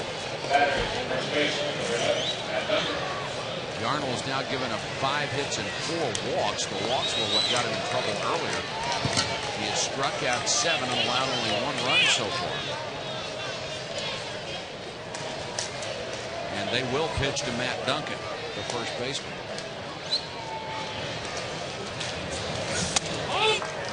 Maybe careful. Yeah, I mean, if you watch Lanier, he's set up off the outside corner. They're going to try to see if they can get Duncan to swing in a bad pitch. At least that's what they were doing on that particular pitch. No, he stays there now.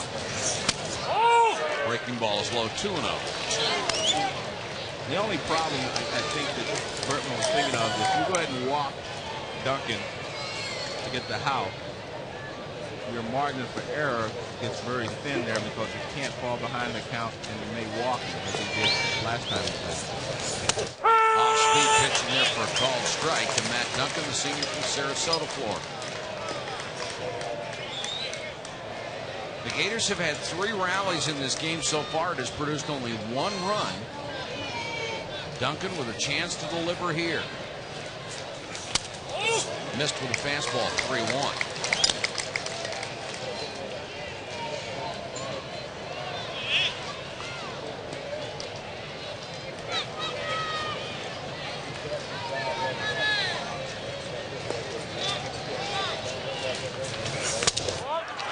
They're loaded for Brian Howell.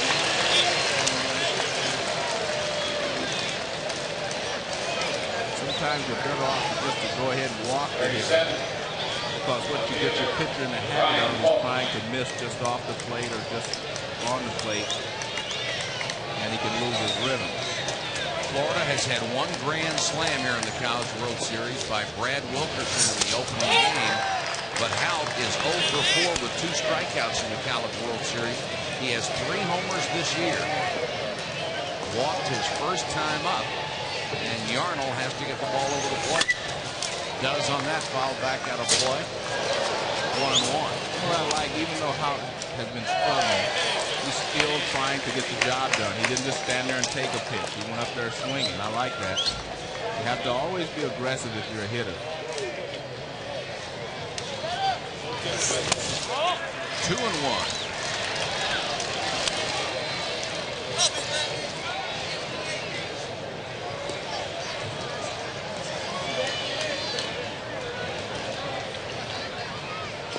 Hoffman would love to see at least one pushed across here, give him something to work with. 3-1. And that's the danger that I said before you run. When you go ahead and pitch to a guy and try to pitch around him, but if you just throw 4 intentional walks, it doesn't change the psychology for the pitcher. But when you try to pitch off the edge, it does. Yarnell has walked 5, pours that one right down the middle. Houck taking it all the way. Well, I think that was called from the bench. A little wry smile on his face like, gee, Skip, that would have been a good one to hit. Here's the 3-2. Hit hard but fouled on the right field line.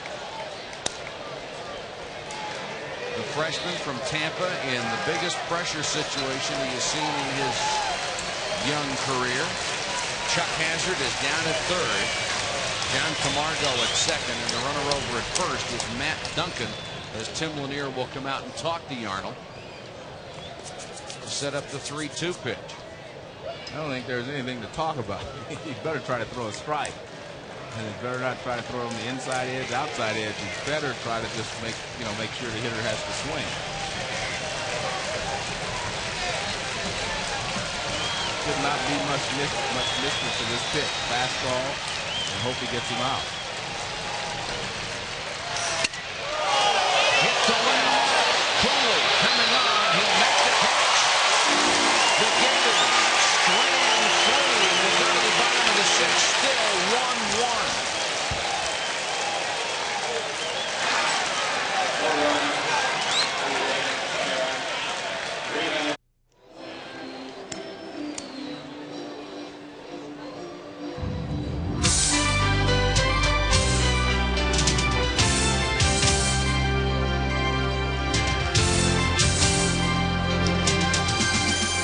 Anniversary College World Series week. Here's the line score for the Gators: 1-5-2, 1-1-1 for the Tigers of LSU. Those 2 Florida errors resulted in the only run, at least one of them did, for LSU. That run is unearned. John Kaufman has gone 5, allowing the 1 hit, no earned runs. Yarnell has gone 6. He's scattered 5 hits. Walked 5, but has allowed only 1. Nathan Dunn will lead it off for LSU in the half of the 6th. Missed with a fastball to John Kaufman. Well, we're getting to the time of the ball game where any little mistake can cost your team the ball game.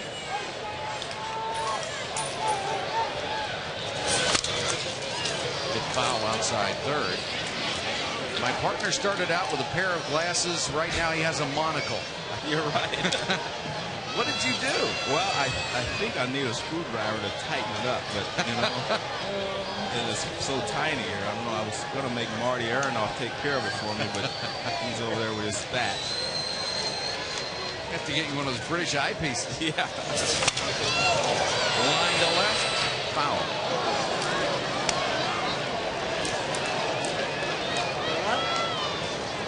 There's a young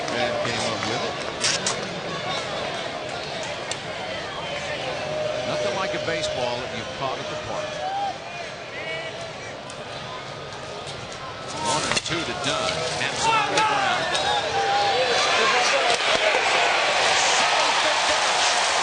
Dunn really hustled down the line and beat the throw from John Camargo. That's a difficult play for the shortstop because he's so deep. The third baseman was closer to the line, so he couldn't cut it off. So he just chops this in a perfect spot. And he gets out of the box quickly. Well, he does take a peek. He shouldn't even take a peek. Once you hit it, just go, but he still beats it out.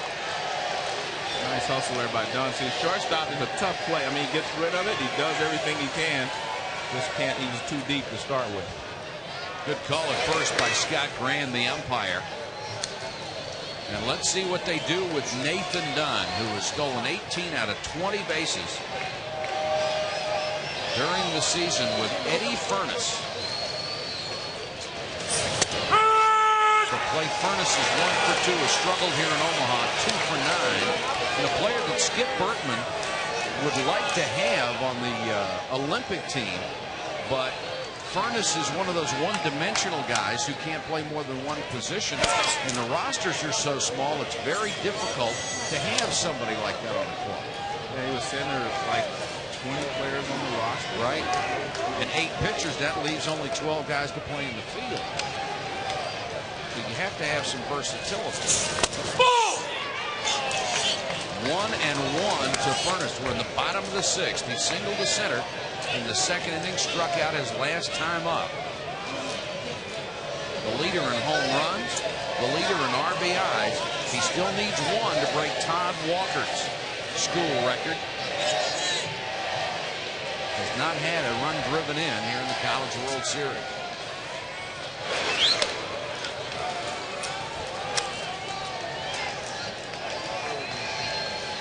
There's an optometrist out there. If you can come up to the booth, Joe's having a little trouble. I think I'm going to leave it alone. Just use my natural vision here.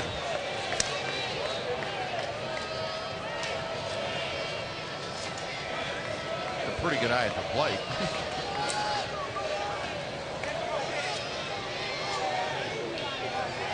1 and 1 to Eddie Furnace. Fastball hit deep to left. Out to the wall, and he takes it against the wall. Furnace is big for the lead for LSU. Is 2 feet short. Well, the flags are lying pretty limp out there in center field, so maybe that didn't affect it. But I thought when he first hit it that ball was going to go. And Furnace thinks it's going to go too, but he's not sure, so you see he's watching it all the way. And the only one that's for sure out there is Hout. He knows that it's not going. So he watch it reach to find the wall. Good job there. Look, nice play. I mean, he put his hand back to feel the wall to let him know how close he was. Another converted shortstop. Yeah, they're smart. Infielders are all smart anyway. Especially second base. Chad Cooley 0 for 2. That got the crowd to its feet. We got John Kaufman's heart rate up a couple of notches. In the dirt, good block by Castaldo.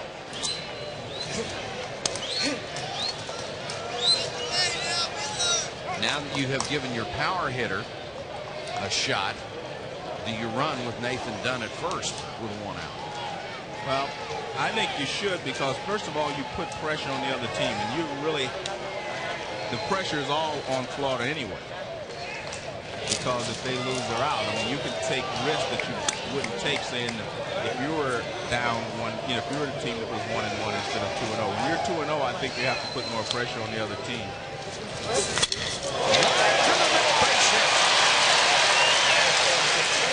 Hit so hard that Dunn didn't have a chance to do anything but stop at second, and Chad Cooley delivers the 3rd hit off of John Kaufman, 2 in this inning here in the 6th.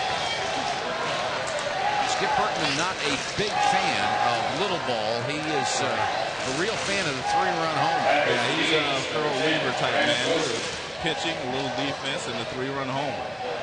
But that will win you a lot of ball games. It's a 3-run home run will. Pitching coach Gary Henderson coming to the mound to talk to Kaufman, who's given up 2 hits in this inning after giving up only 1, and that'll get the bullpen a chance to heat up. Paul Rigdon runs down there. Rigdon, the closer. Our coverage of the College World Series continues tomorrow, of course. If Florida wins here today, they would force another game with LSU to determine who goes to the championship game and faces the Miami Hurricanes. LSU and Florida, if necessary, tomorrow at 3:30 Eastern on ESPN.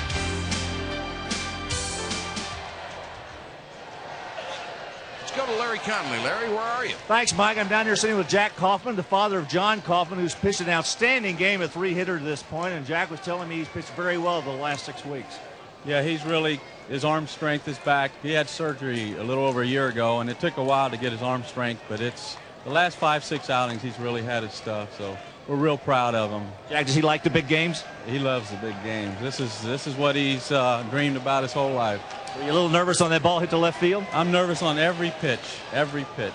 Okay, Mike, back to you. All right, Larry, and that's got to be the toughest spot for anybody. A father sitting in the stands, so proud of his son and hoping for only the best for him. And a lot to be proud of from John Kaufman. 11-4 this year.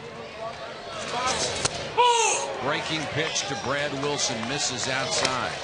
2 runners on, 1 out for LSU here in the bottom of the 6th. And we have had a 90th pitch coming up. We have had a delivery of a set of screwdrivers from Mr. Morgan. I think we ought to ask for a couple of sets of irons up here. Maybe I'll be able to see in a minute, huh? Fastball in there, called strike 1 from Kaufman. Wilson 0 for 2, 1 for 11 in the College World Series after hitting over 340. There is Joe Hart at work. Well, you said I had a good eye at the plate. That's true, but this is a little farther than 60 yeah, feet. It is. 1-1 to Wilson. Fastball on the corner. Kaufman has been superb.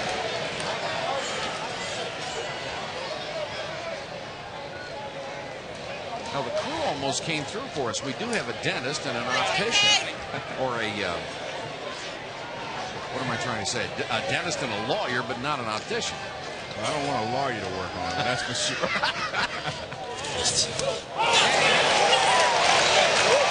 ball slipped out of the hand of John Kaufman and hit Wilson to load him up. Well, Wilson was smart enough not to move there because I still think he had time to move because it was a slow pitch. But he did take this one for the team. Now watch it. Let's see if he tries to get out of the way. I don't think so. He just kind of stands there. He leaned into it, if anything else. Takes that one for the team. Now that's okay to take a slow curveball for the team.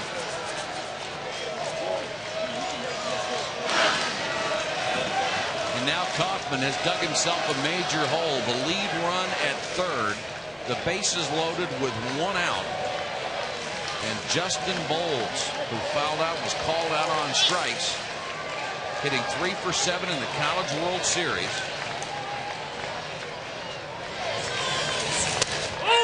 Fastball low, 1-0. If you're a hitter, the first pitch is always the most important in this situation because if he misses with it, now you're ahead in the count and you can sit on a fastball. Here's what the 7, 8, and 9 hitters had done coming in. Here's what they've done today. They have reverted to form as 7, 8, and 9 guys. That's what more of what you would expect. Fastball hit back out of play on the left side, 1-1.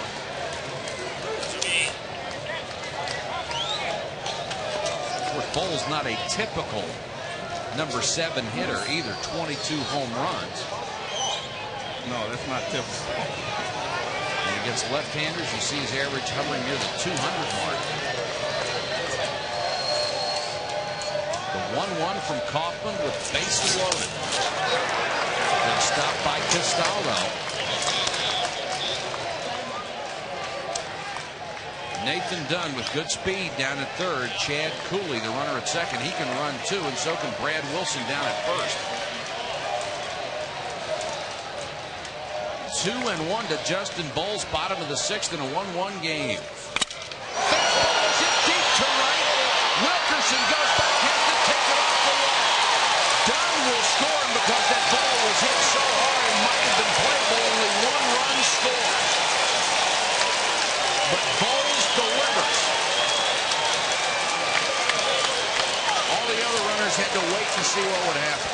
Well, the only problem I have with that is the runner at second base should have been halfway.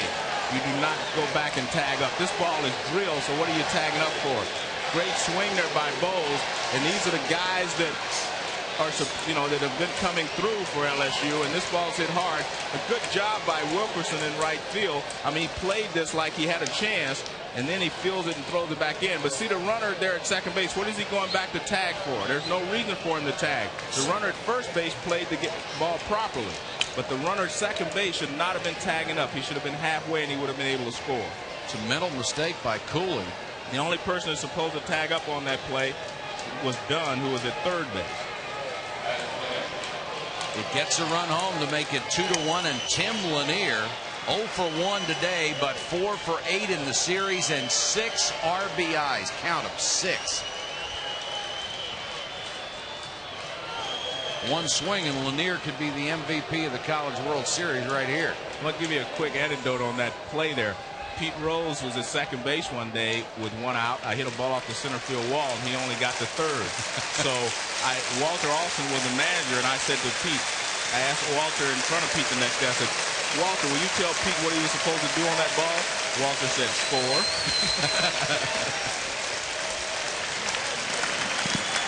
We've got a pitching change. Kaufman did a great job, but will leave here in the bottom of the 6th.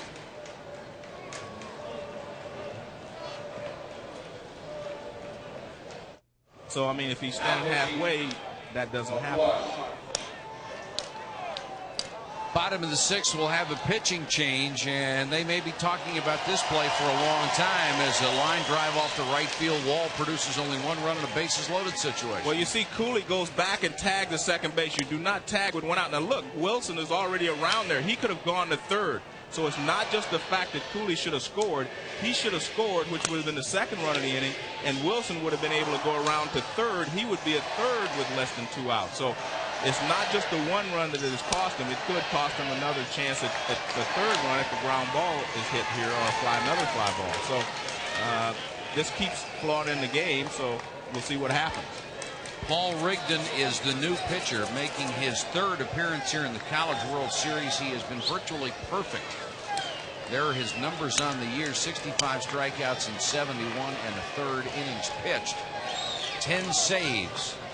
An excellent year for Rigdon in the College World Series. He's pitched 1 2/3 in 2 games, no hits, no runs, and he struck out 3.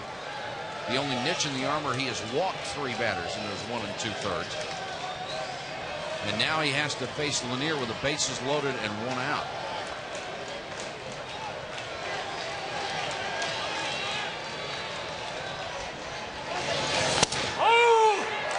Missed low. Fastball 88 to 90 miles an hour. Also has a cut fastball and a split fingered pitch that he's been working on just for a month. Well, he's not going to throw it now. Fastball hit toward third. They'll come to the plate. They got the force there. The throw back to first. Not in time. Mark Ellis cut off the run. So Cooley is out at the plate. Lanier aboard on the fielder's choice. The bases are still loaded, but 2 outs. Well, the ball's hit sharply down to third by Lanier. This bottom of this order has hit the ball well. But a nice play there by Ellis. He comes up and makes sure. Perfect throw to the plate. Not necessary for Castaldo to throw to first base, but he does so because he only risks throwing the ball away. No chance for a double play. And now Warren Morris with the bases loaded and 2 outs against Rigdon. And if the Gators can get out of this with only giving up one run, they'll breathe a sigh of relief.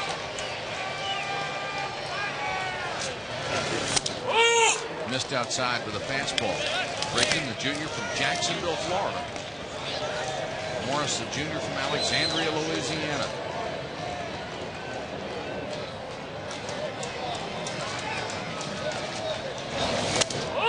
Ball 2. Rigdon just missed on the outside part of the plate.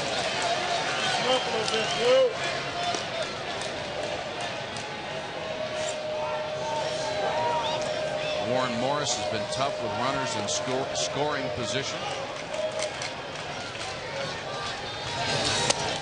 Ball 3.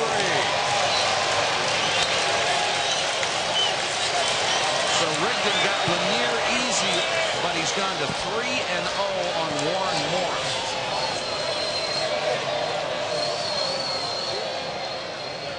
Remember, LSU undefeated when Warren Morris starts a ball game. Strike call. Tell you what, the one thing I've been impressed with these pitchers, when they've gotten the bases loaded, 3-2 counts, whatever, they've been able to throw strikes when they had to, which is something that is very different than, say, the past years, 7 years ago when I first came here. Yeah. Here's the 3-1. Strike call. And that's another example of it right there. Wilson at third. Justin Bowles, the senior, the runner at second, and Tim Lanier, the catcher, at first. 2 gone in the LSU 6th. They're up 2-1, bidding to break it open here at the College World Series. And the 3-2 to Morris. Stayed alive. And may have been ball 4 too. That ball was tailing away from him, but again, he had to swing. 3 balls, 2 strikes. It was close enough that he had to go after it. So good pitch there by Rigdon.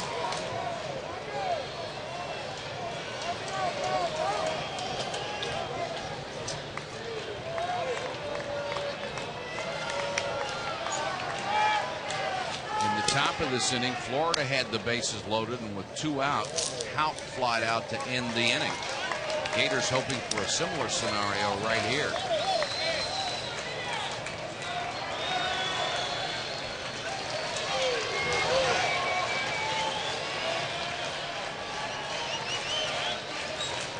Rigdon drafted in the 6th round by the Cleveland Indians, a converted catcher.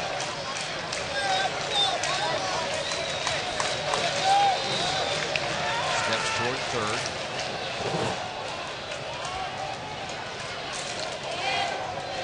I see an awful lot of that college baseball, and I always ask myself why. Yeah, I would too, especially when you've got to throw a strike 3 and 2. Fastball hit the left center field. Chisholm is back there, makes the catch. So Rigdon comes out of the bullpen and gets the job done. And his inability to score on that single off the wall. Will it be a difference in this game?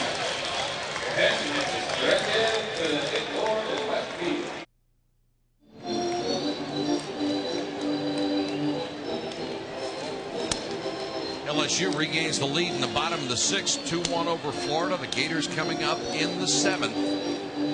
In a pressure-packed game, especially for Florida. They have already lost once in this double elimination tournament. They must win today to survive and force a rematch for tomorrow. No matter what we say, that run is going to be crucial, Mike, because if you have a 2-run lead as a pitcher, you can approach each hitter differently. But when you only have a 1-run lead, it keeps the other team in psychologically. They know that any swing of the bat, they can get back in the ball game. And you can still bunt, you can still steal bases, you can still do a lot of things.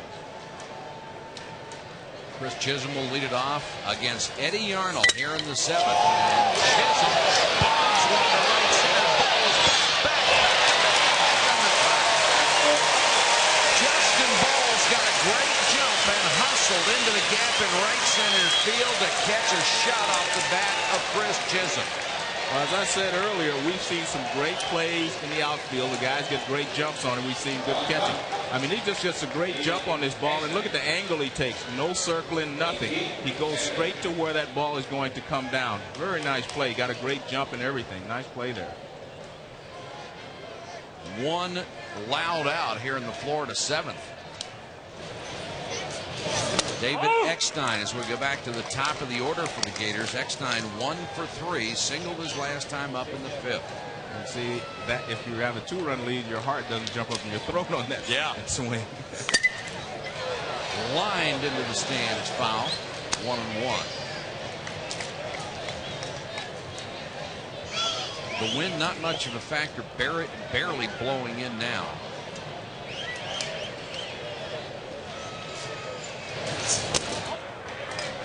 Curveball breaks low.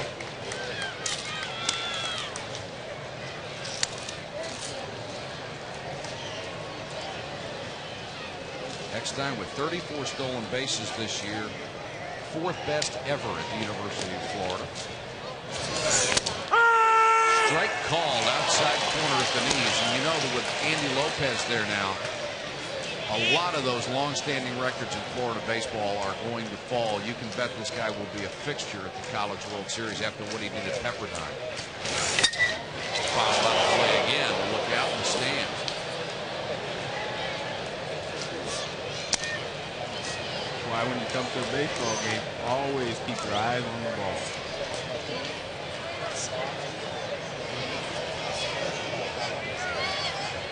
And somebody may be hurt on that one. They're asking for some help in the crowd. These came on the field.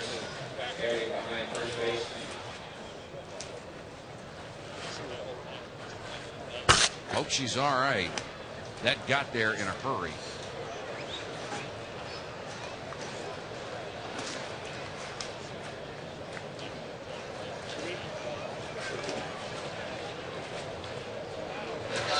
The only time you really have to watch is when the ball is being pitched. You're right. And you better watch every time.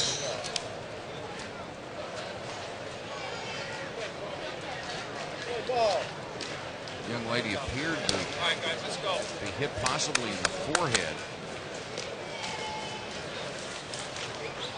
She is certainly conscious and looks to be okay, and we certainly hope that's the case. Got a smile. That's a very good sign. Of course, if you're hit there, you can bleed very easily even when it's not a serious injury at all. Well, she's laughing. I don't think you'd be laughing Yeah. if she was real serious. Well, she's a better person than I am if she can get a chuckle out of this situation.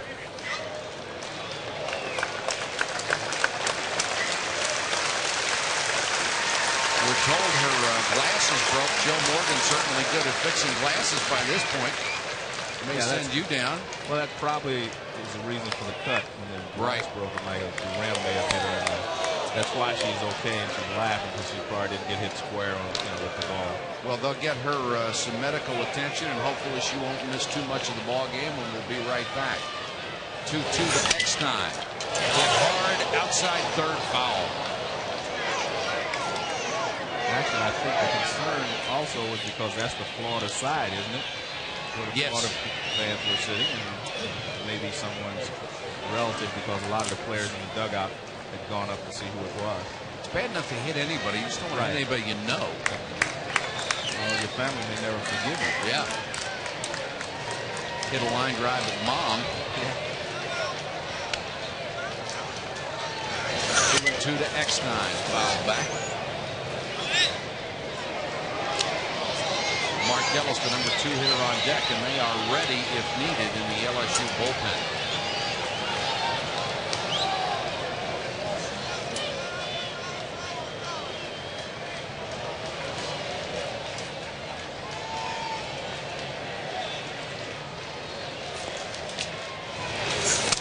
High 3-2. David would like to stay a couple more days playing that championship game, but if they get that far, his mom is going to have to leave. One of his sisters is involved in a wedding, and mom's not going to miss. Diving play by Cool. There's a kid who can play center field. He has that kind of tools in the outfield, and he shows you how there. Well, he said may not hurt us on the bases, but I'm also helping in the field, because he may have saved an opportunity for Florida to score a run here by making this play. You see, keeps his eyes on the ball and stays right with it. 2 hard hit balls in the inning, both outs. And Mark Ellis against Yarnell. I think if you're Skip Burtman, you have to be saying to yourself, if I can get out of this inning and possibly get 6 outs out of my bullpen, I'll be happy. Yeah. Cooley hustles toward the line and gets it back in. Ellis will be held to a single. I think he just wants to get out of this inning if he can. Well, the most dangerous hitter for Florida right now, Brad Wilkerson, is at the plate. And not only that, Mike, the wind has started blowing out again to right field. And will help anything hit in that direction. Wilkerson will stand in 2 for 3, both singles. And he is 5 for 11 in the College World Series. Had the Grand Slam home run in the opening game of the College World Series here in Omaha this week. I would think this is Yarno's last hitter no matter what happens. If he gets him out, okay. If he doesn't, he's still going to probably be taken out of the ball game.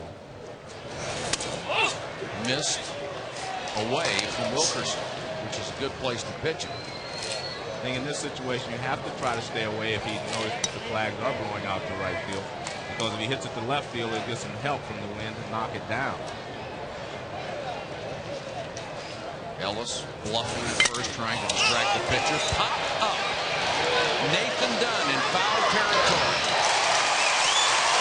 The Gators strand a runner, and the ever dangerous Wilkerson ends up the inning by popping out.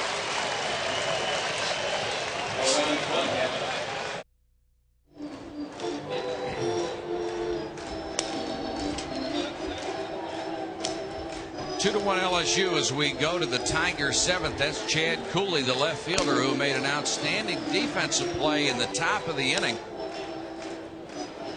to rob one of the Gators of a base hit and prevent runners from being at first and second with only 1 out. There's been some tremendous defense all the rest of the series, too. Hit on the ground, bad hop for Galloway, comes out. He smokes one to deep left center. Ghana with a dive. Hit, stand to third for Roll. What a play! A screaming double and 2 shots, and here's one to the kid. Diving catch by Chisholm. The fly ball into right center field. Has some carry on it. All the way back. Leaps, and he makes the catch. Doug Hall. They brought the leather, and we always see some gems out here in Omaha. Cooley protecting a 1-run LSU lead with his play in the top half of the inning, and now Rigdon has to face the top of the order in the LSU 7th. Williams trying to bunt his way on. He is 0 for 3, has grounded out all 3 times. And he's 1 for 10 in the College World Series. His 1 hit was a home run.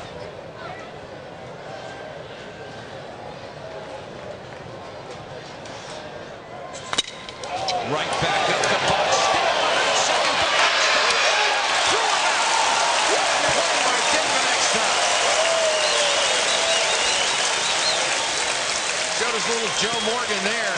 Well, that fits right in with the highlights we just showed. I mean, that's a great play there.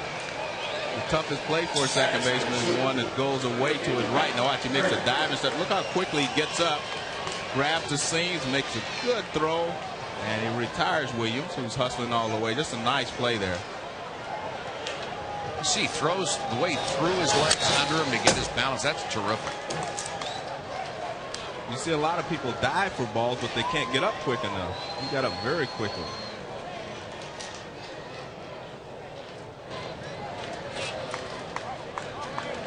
Mike Kerner 0 for 3, struck out twice, grounded out. It's the one thing that has kept the Gators in it all year long with a very young ball club. They have had tremendous defense behind their pitchers. Even though they lost their 1 and 3 starters during the year to academics and injury. And Rigdon has been a superb late inning pitcher for Andy Lopez. You can see why he would be successful. I mean, his motion, he's a little herky-jerky, and he has a lot of movement on his pitches, and he throws hard.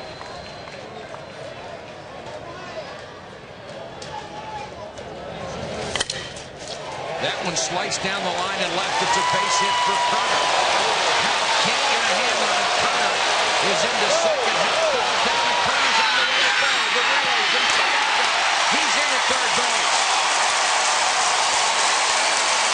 It'll be a single and a 2-base error on Brian Howe.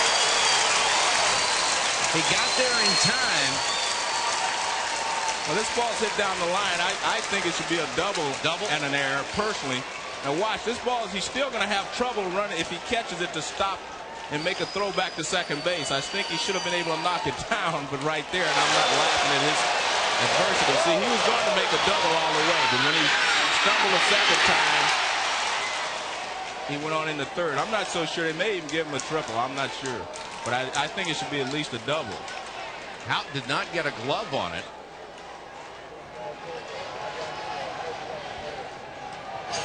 You're right. Looking at the replay, should have been a double. It should have been a double. I think it should be a double. Because once he got there and picked it up, Turner was going to stop at second, and then he went on over to third. Nathan Dunn with a chance now to deliver. It is a double and an error on the left fielder, allowing Kerner to go to third. Dunn with a chance to pick up a teammate at the ball. He's come to the plate. And Kerner ran out of the baseline, and he's out.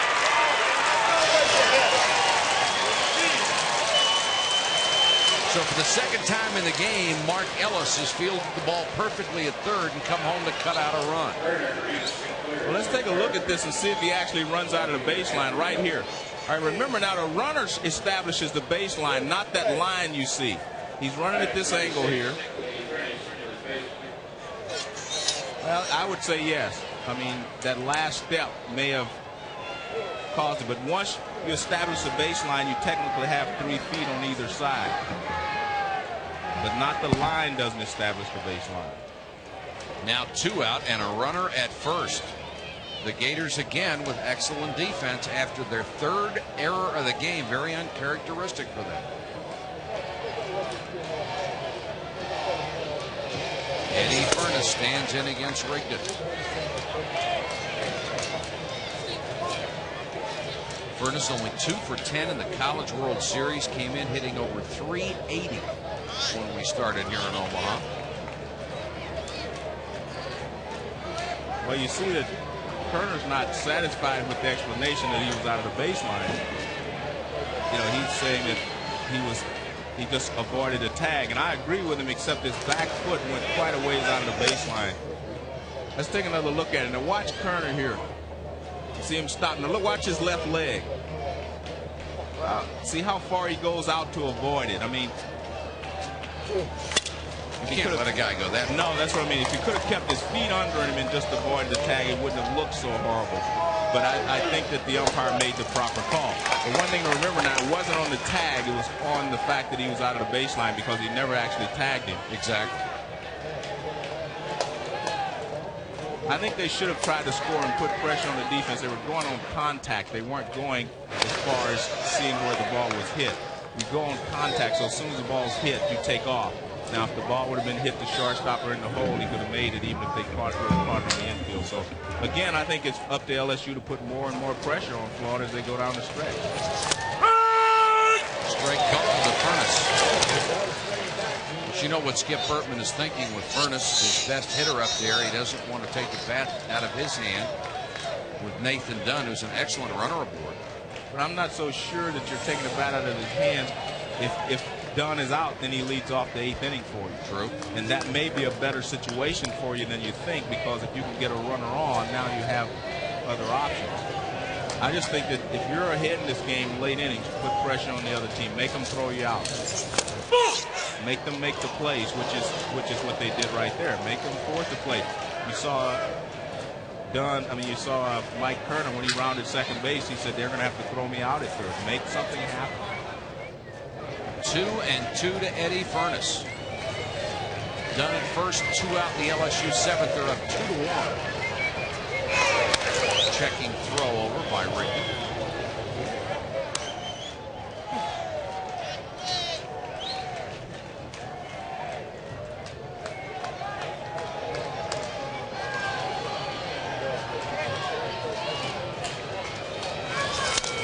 Just tipped foul. You know, one of the things we're talking about is going on contact. We watch Kerner. If we get a look at it, he has to go forward because the ball's hit the third base, so he couldn't get back anyway. But you can see immediately he took off on contact, which is the way you play it. You play it, wait for the ball to go through, make it, wait for a fly ball, or you go on contact. And that's what they were doing there, going on contact. Castaldo got a little bit of a break because he tagged him with a glove. Unfortunately for him, he was holding the ball in his bare hand. Yeah. 2 was hit down the left field line. That'll reach the seats. But again, it was really weird because he didn't go that far out of the line, except his back foot and his balance took him that farther out of the line. And I think that forced the umpire to call him out. And what exaggerated it is Castaldo came down the line inside the line. Right.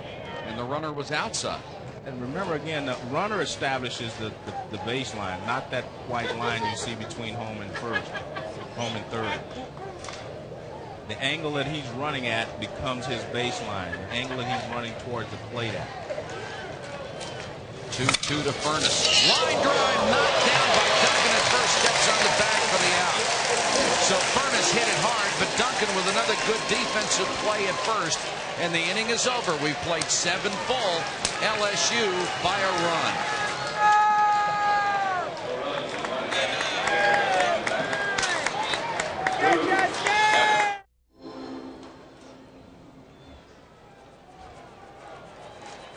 LSU on top 2-1. Here's our Nike storyline from the College of the World Series as we go to the top of the 8th. Kaufman went 5 1/3.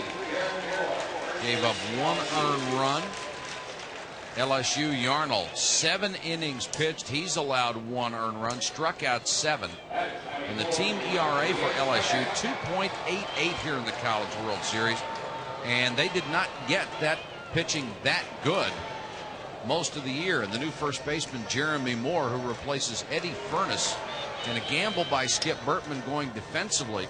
If the game were to go to extra innings, he loses his number 4 hitter, but he wants defense out there right now. Well, normally you might wait till you have a 2-run lead for defense, because if Florida ties this ball game, your best hitter's out if you go to extra innings. So it is a gamble. Eddie Yarnell starts the 8th on the hill. Are you surprised by that? Yes, I'm surprised, because I thought that, he was starting to struggle. They were hitting the ball hard the last inning, and they have 3 right-handed. Well, one's a switch hitter, but they have like 4 right-handed hitters in a row, 5 actually coming up in this inning. And Hazard has 2 home runs in the College World Series, both to right field. Ball low, 1-1. 25 of the 50 games the Florida Gators have won this year have been come from behind jobs. So this team, once you do that a few times, certainly if you do it 25, you never feel like you're beaten. You always believe you can win in the last at bat. Of course, that'll make Andy Lopez young before, or old before his time.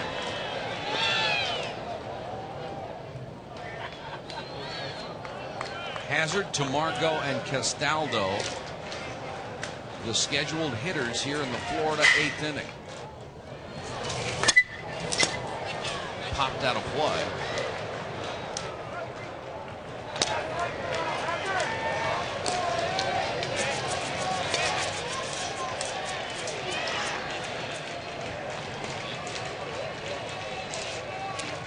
Action in the LSU bullpen.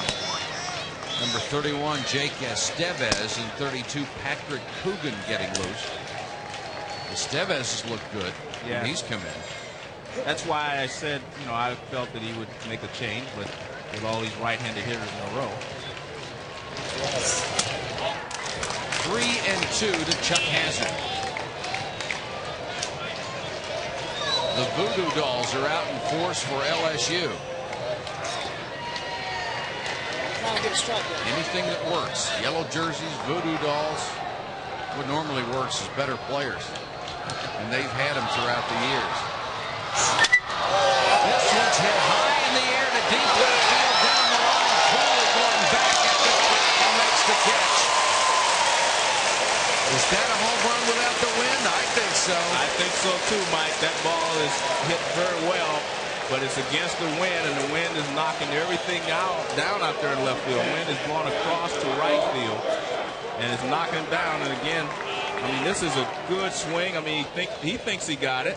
You see right there, he's into his home run trot. But Cooley goes over and makes another fine play. So LSU is living good. Cooley spent a lot of time banging into that wall over there today.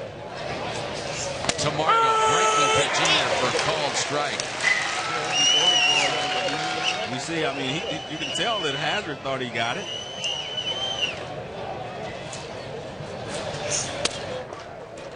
Missed with another breaker, 1-1.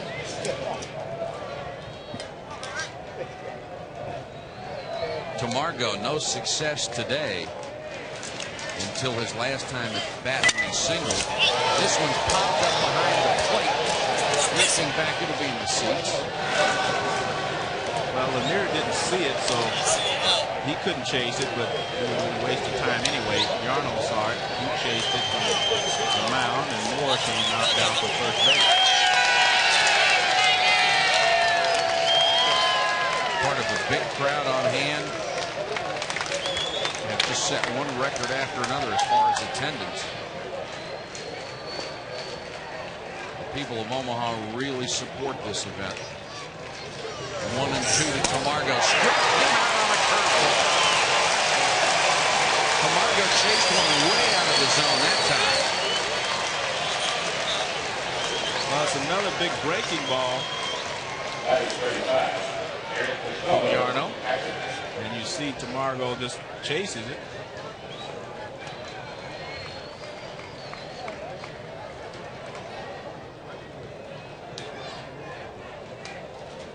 Yarnell set to throw his 130th pitch with 2 out and nobody on in the 8th to Eric Castaldo.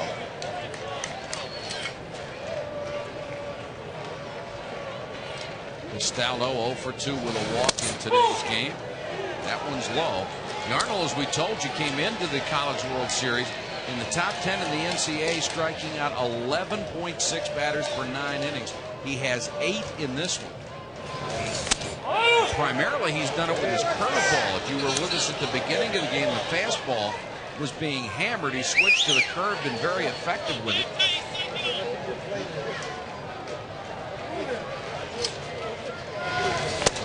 Fastball in there on 3-0. Well, he's still throwing 87 miles an hour, so he's still throwing well. And maybe that, obviously, Skip Bertman knows his players better than I do, and he knows that Yarno is the guy he wants out there. This one's lined to left. Holding on the run. Can't get to this. It'll be off the wall. Castaldo headed for second. He'll stop there with a stand-up double. And that may have been the last pitch for Eddie Yarno, because they have hit some shots off of him in the last couple of innings. And here comes Skip Bertman. Yeah, I mean, they've hit some balls awfully hard. This is a fastball. I mean, this ball is drilled. And again, Cooley tries to run it down, but no chance, because that ball was hammered in the left center field, and he was playing pretty much straight away in left. After 6 singles, Florida's first extra base hit of the ball game. And Skip Bertman will make the move. Well, he gave him a number. I just couldn't see the number that he called for. Yarnell, competitor than he is, certainly wanted to stay in, but he's been touched up for some screamers in the last couple of innings. I mean, you would think that all you have to do is point one guy or the other, you know, instead of, you know, giving a number, just point left or right side, you know, down in the bullpen. I guess they got the right guy. He hesitated for a second there. It'll be Patrick Coogan. We'll check on him when we come back. We're in the bottom of the, or top of the 8th. A 2-1 LSU lead.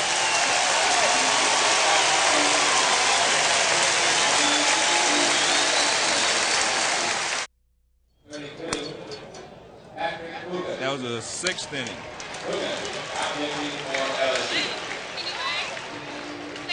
We're in the Florida half of the 8th inning. The Gators down 2-1. A runner at second and 2 men out. And we'll have, here's some base running mistakes that have hurt LSU. This is on the bases loaded single off the wall, and you saw Coogan going back to tag at second, which prevented him from being able to score. And here is the run on contact play and the easy out at the plate. And wouldn't they love to have one of those runs now, a 2-run lead instead of a 1-run lead with the tying run at second base. But I think the only real mistake was one that Coogan made. I mean, the ball's hit, you really just shouldn't be tagging up unless there's 1 out. With 1 out, you shouldn't be tagging up unless you're sure they're going to catch it. The numbers on Coogan: 5-0 with a save, 93 strikeouts and 77 innings pitched. This is his second College World Series appearance. Gave up a run in 1 inning last time. And breaking ball to Matt Duncan for a strike. Well, the only bad statistic on there was at 85 hits in 77 innings. So he either strikes them out or they get a few base hits. Duncan 0 for 1 today. He has walked twice. 2 for 10 in the College World Series.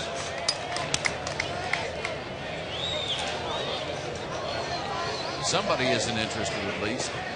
I said, tell me when we get home. 1-1 from Coogan. There's that 90-mile-an-hour fastball on the outside corner of the knees. I've already seen the heartbreaking ball he has.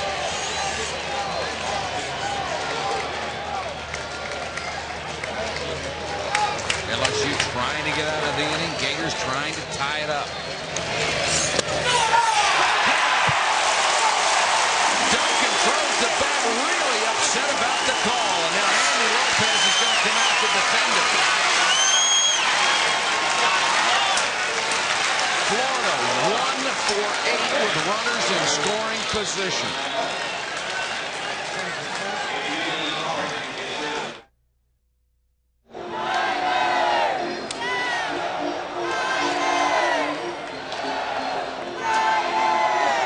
As we go to the bottom of the 8th inning, LSU on top. Here's that last called strike. And I think we'll find something interesting the rest of the way. There's the breaking ball on the outside corner for strike 3. Now watch, you'll see Duncan is really upset. He throws a bat. Now the umpire takes his glove off and says, go to your position. Now what's great about this is all of a sudden now you'll see Andy Lopez, the coach, come into view here. And see him there, he's talking to the umpire and patting him on the back. Watch, see his left hand there, he patted him on the back. And I think the good point there was he's not going to let this get out of hand. I mean, there's still some sportsmanship involved. And I think that's great for the kids to see because, I mean, if he goes out there arguing, then everybody else gets all upset and so forth. So you have to give Andy Lopez credit for just taking the step and going out there, because I know he's upset for the strikeout. Sure. And a lot of times it'd be very easy just to sit there and leave it alone, but he went out and patted the umpire on the back. I think that was great. And that looked like a real good call by Kevin Gilmore, too. That breaking ball was there. I mean, he took all 3 pitches. Yeah. I mean, you can't really blame the umpire if you don't swing at all. Rigdon will go against Cooley. Kevin Gilmore behind the plate. Bottom of the 8th, LSU would like to add a run here. Give him a little breathing room. And I'm going to bring up another point. I think for the most part, we have not seen any arguments because I think Gilmore has been very consistent tonight. And that's all you want from an umpire is to be consistent. And he has been very consistent. We have not seen very many arguments. So I think he's done an excellent job, as has the other umpires in the games that I've watched. This may have been the best officiated series since I've been coming out here. Good point, because I mean the games that I've done, they've done an excellent job.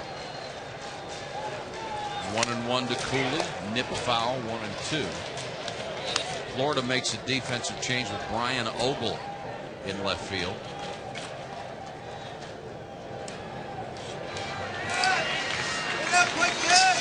Cooley, Wilson, and Bowles are the scheduled hitters in this inning for LSU. In the dirt, 2-2.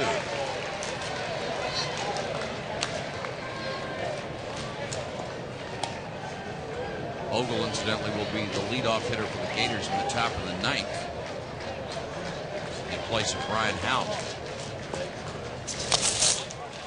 Low, ball 3. Well, if you are LSU, you should be trying to do anything that you can to get one more run here to take a lot of the pressure off Coogan and the rest of your pitching staff. Here's the 3-2. Chop toward third. Ellis waits on it, foul ball.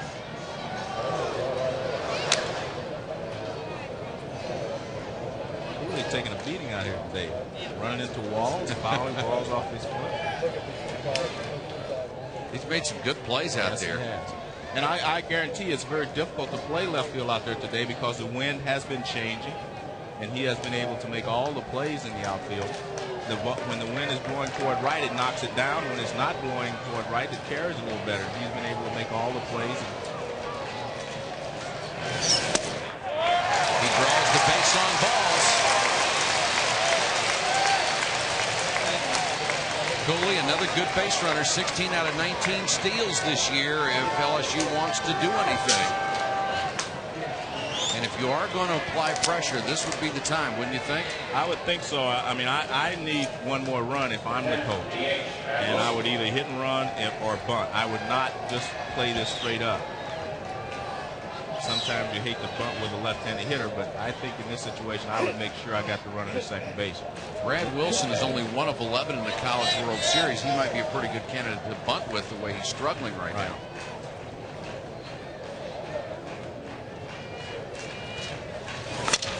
Swings away, chops it towards shortstop. Tamargo only has 1 play. It's as good as a sacrifice. It works. Cooley into second. Since this is a double elimination tournament, LSU could join Miami this afternoon as the undefeated teams.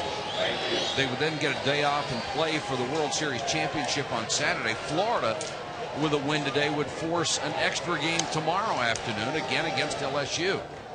But the Gators are down to their last 3 swings, and LSU with a runner in scoring position and 1 out. Justin Bowles, who lined one off the right field wall for a single his last time up, and is 4 for 8 in the College World Series with a homer and 2 runs batted in.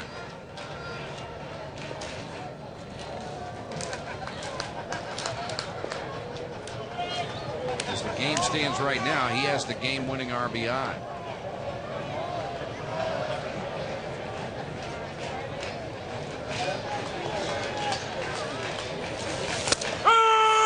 Fastball on the corner, 0-1.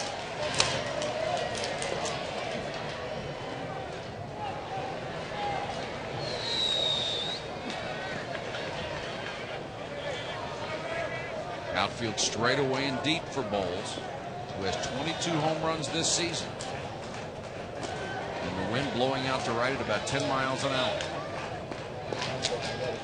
And he wants to step out as Rigdon takes too much time.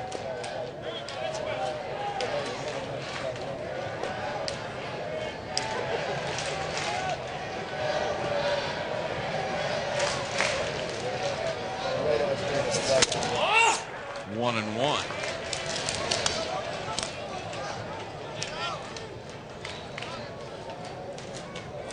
We've now reached that point in the game and the College World Series tournament. There's some guys who want the ball and some guys who don't. Yes, that's true. And some guys want to hit and others don't. Yep. So, and it's fun to watch. Yes, it is. Outside, 2-1. It's not any coincidence that, guys who are successful want to hit in that situation. You think of, you think of Reggie Jackson, who has hit very well in the clutch situation. You think of a lot of players over the years. It's not just coincidence. Those guys want to be in that situation, and all of them are not great hitters average-wise, not 400 hitters. You just have to be able to pick your game up at certain times in a ball game, and this is one of those times. 2-1 to Bowles. Rigdon just caught the corner 2-2. You can see Bowles' shoulders slump. He thought that was ball 3. I think Bowles was looking for a ball middle of the plate in, and Rigdon is staying away from him. Cooley is down at second with 1 out. LSU batting in the 8th, leading 2-1.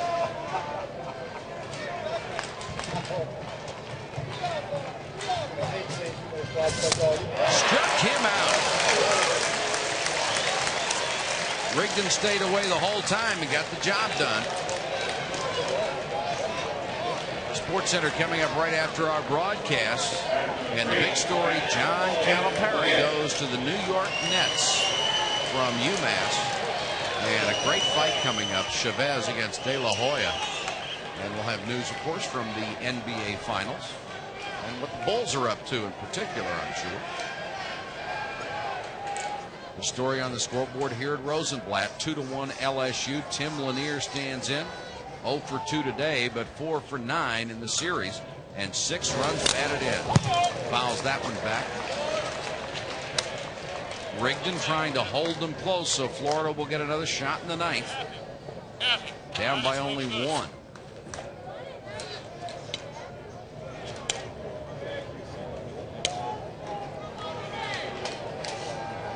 Near 255 on the year, but a much different hitter here in Omaha. He's really produced.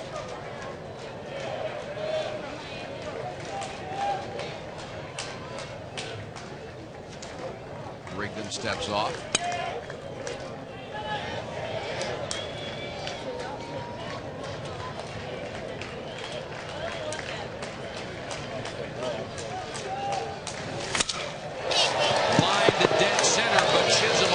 Retreat a few steps and is there for the final out. After 8 full, LSU continues to hold on to its 2-1 lead. The Gators come up in the ninth.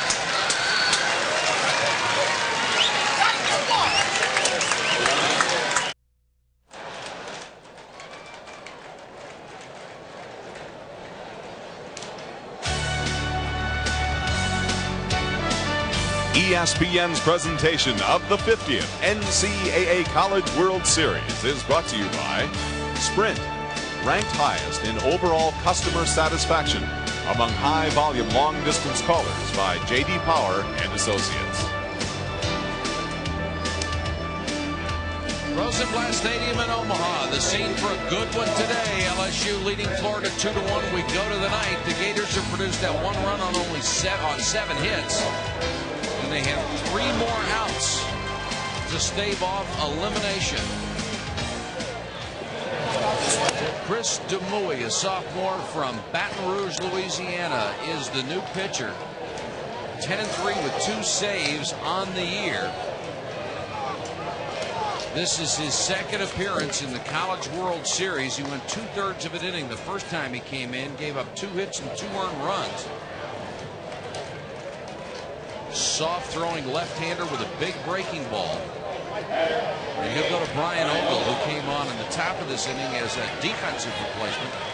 Ogle is 0 for 3 in the College World Series and 218 for the season. Last chance for the Florida Gators. They must win to force a rematch tomorrow. Fastball too high, 2-0 to Brian Ogle. Ogle with 2 home runs this year, one of which beat LSU as a pinch hitter. Another one won a game in the regional. So this kid is one of those who can come through in the clutch. Trying to do it against Chris DeMuy.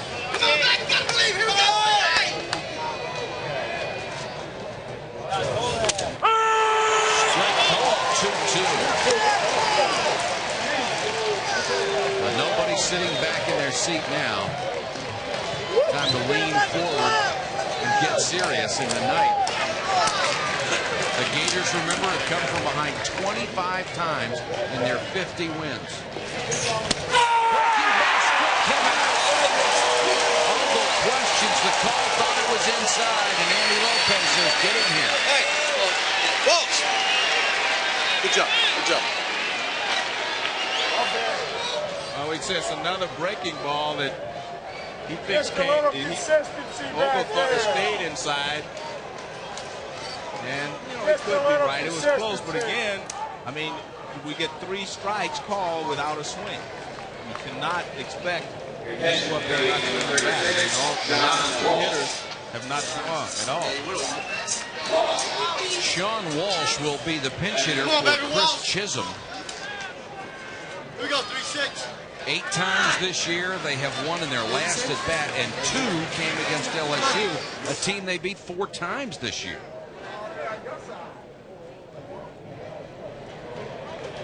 Skip Bertman comes to the mound, and he has already signaled for Jake Estevez, the right-hander. And we'll check on Estevez when we come back as the wheels are turning in both dugouts.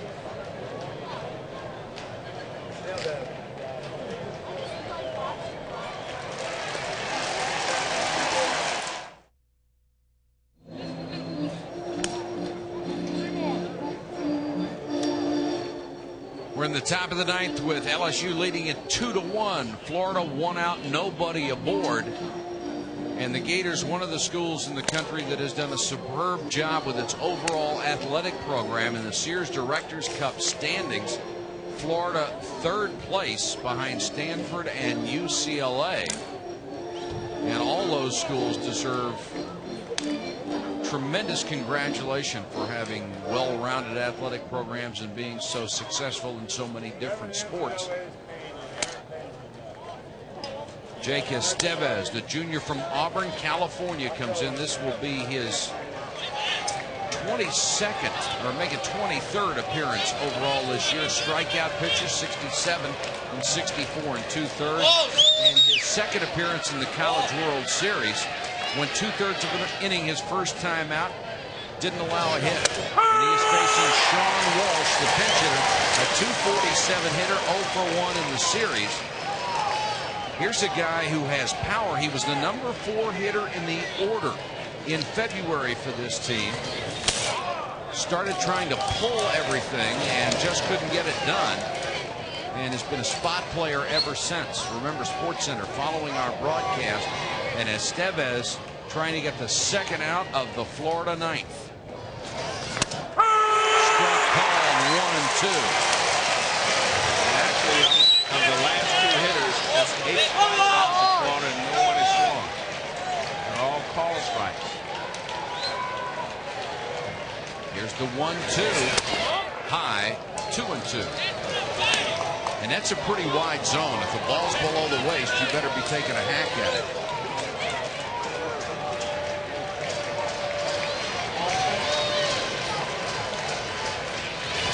2-2 to Walsh, high, ball 3. Estevez has only walked 12 and 64 in 2/3 innings. He does not give up many free tickets. 3-2 to Walsh here. We would go to the top of the order after Walsh. Hit on the ground towards second base. Warren Morris comes up, down, 2 gone.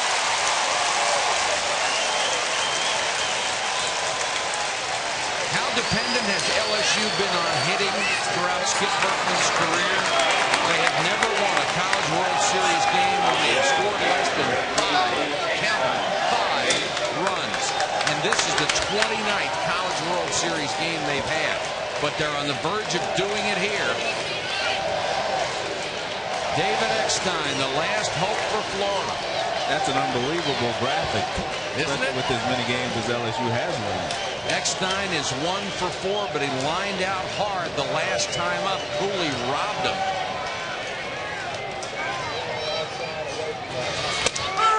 Strike call.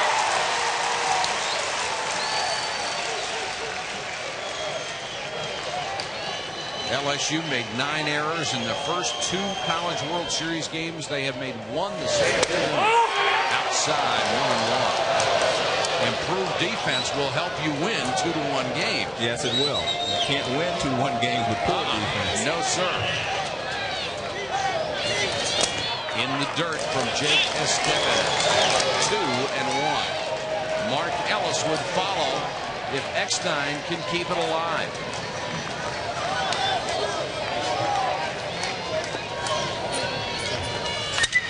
Was after and right to die. LSU wins. They'll go to the championship game against Miami.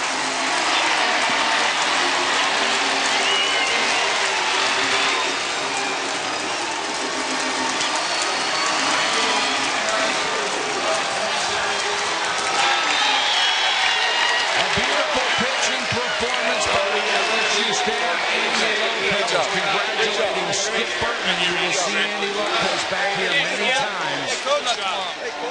And a hard-fought win for LSU. The title game matchup is set. Miami will face LSU on Saturday for the national championship. Keep in mind, it's a 1-game final, so even though both teams are undefeated, it's winner take all on the weekend. Again, our final score, LSU 2, Florida 1, and that will do it for our coverage here in Omaha. Our congratulations to Miami and LSU and to all 8 teams who made the 50th College World Series another great event.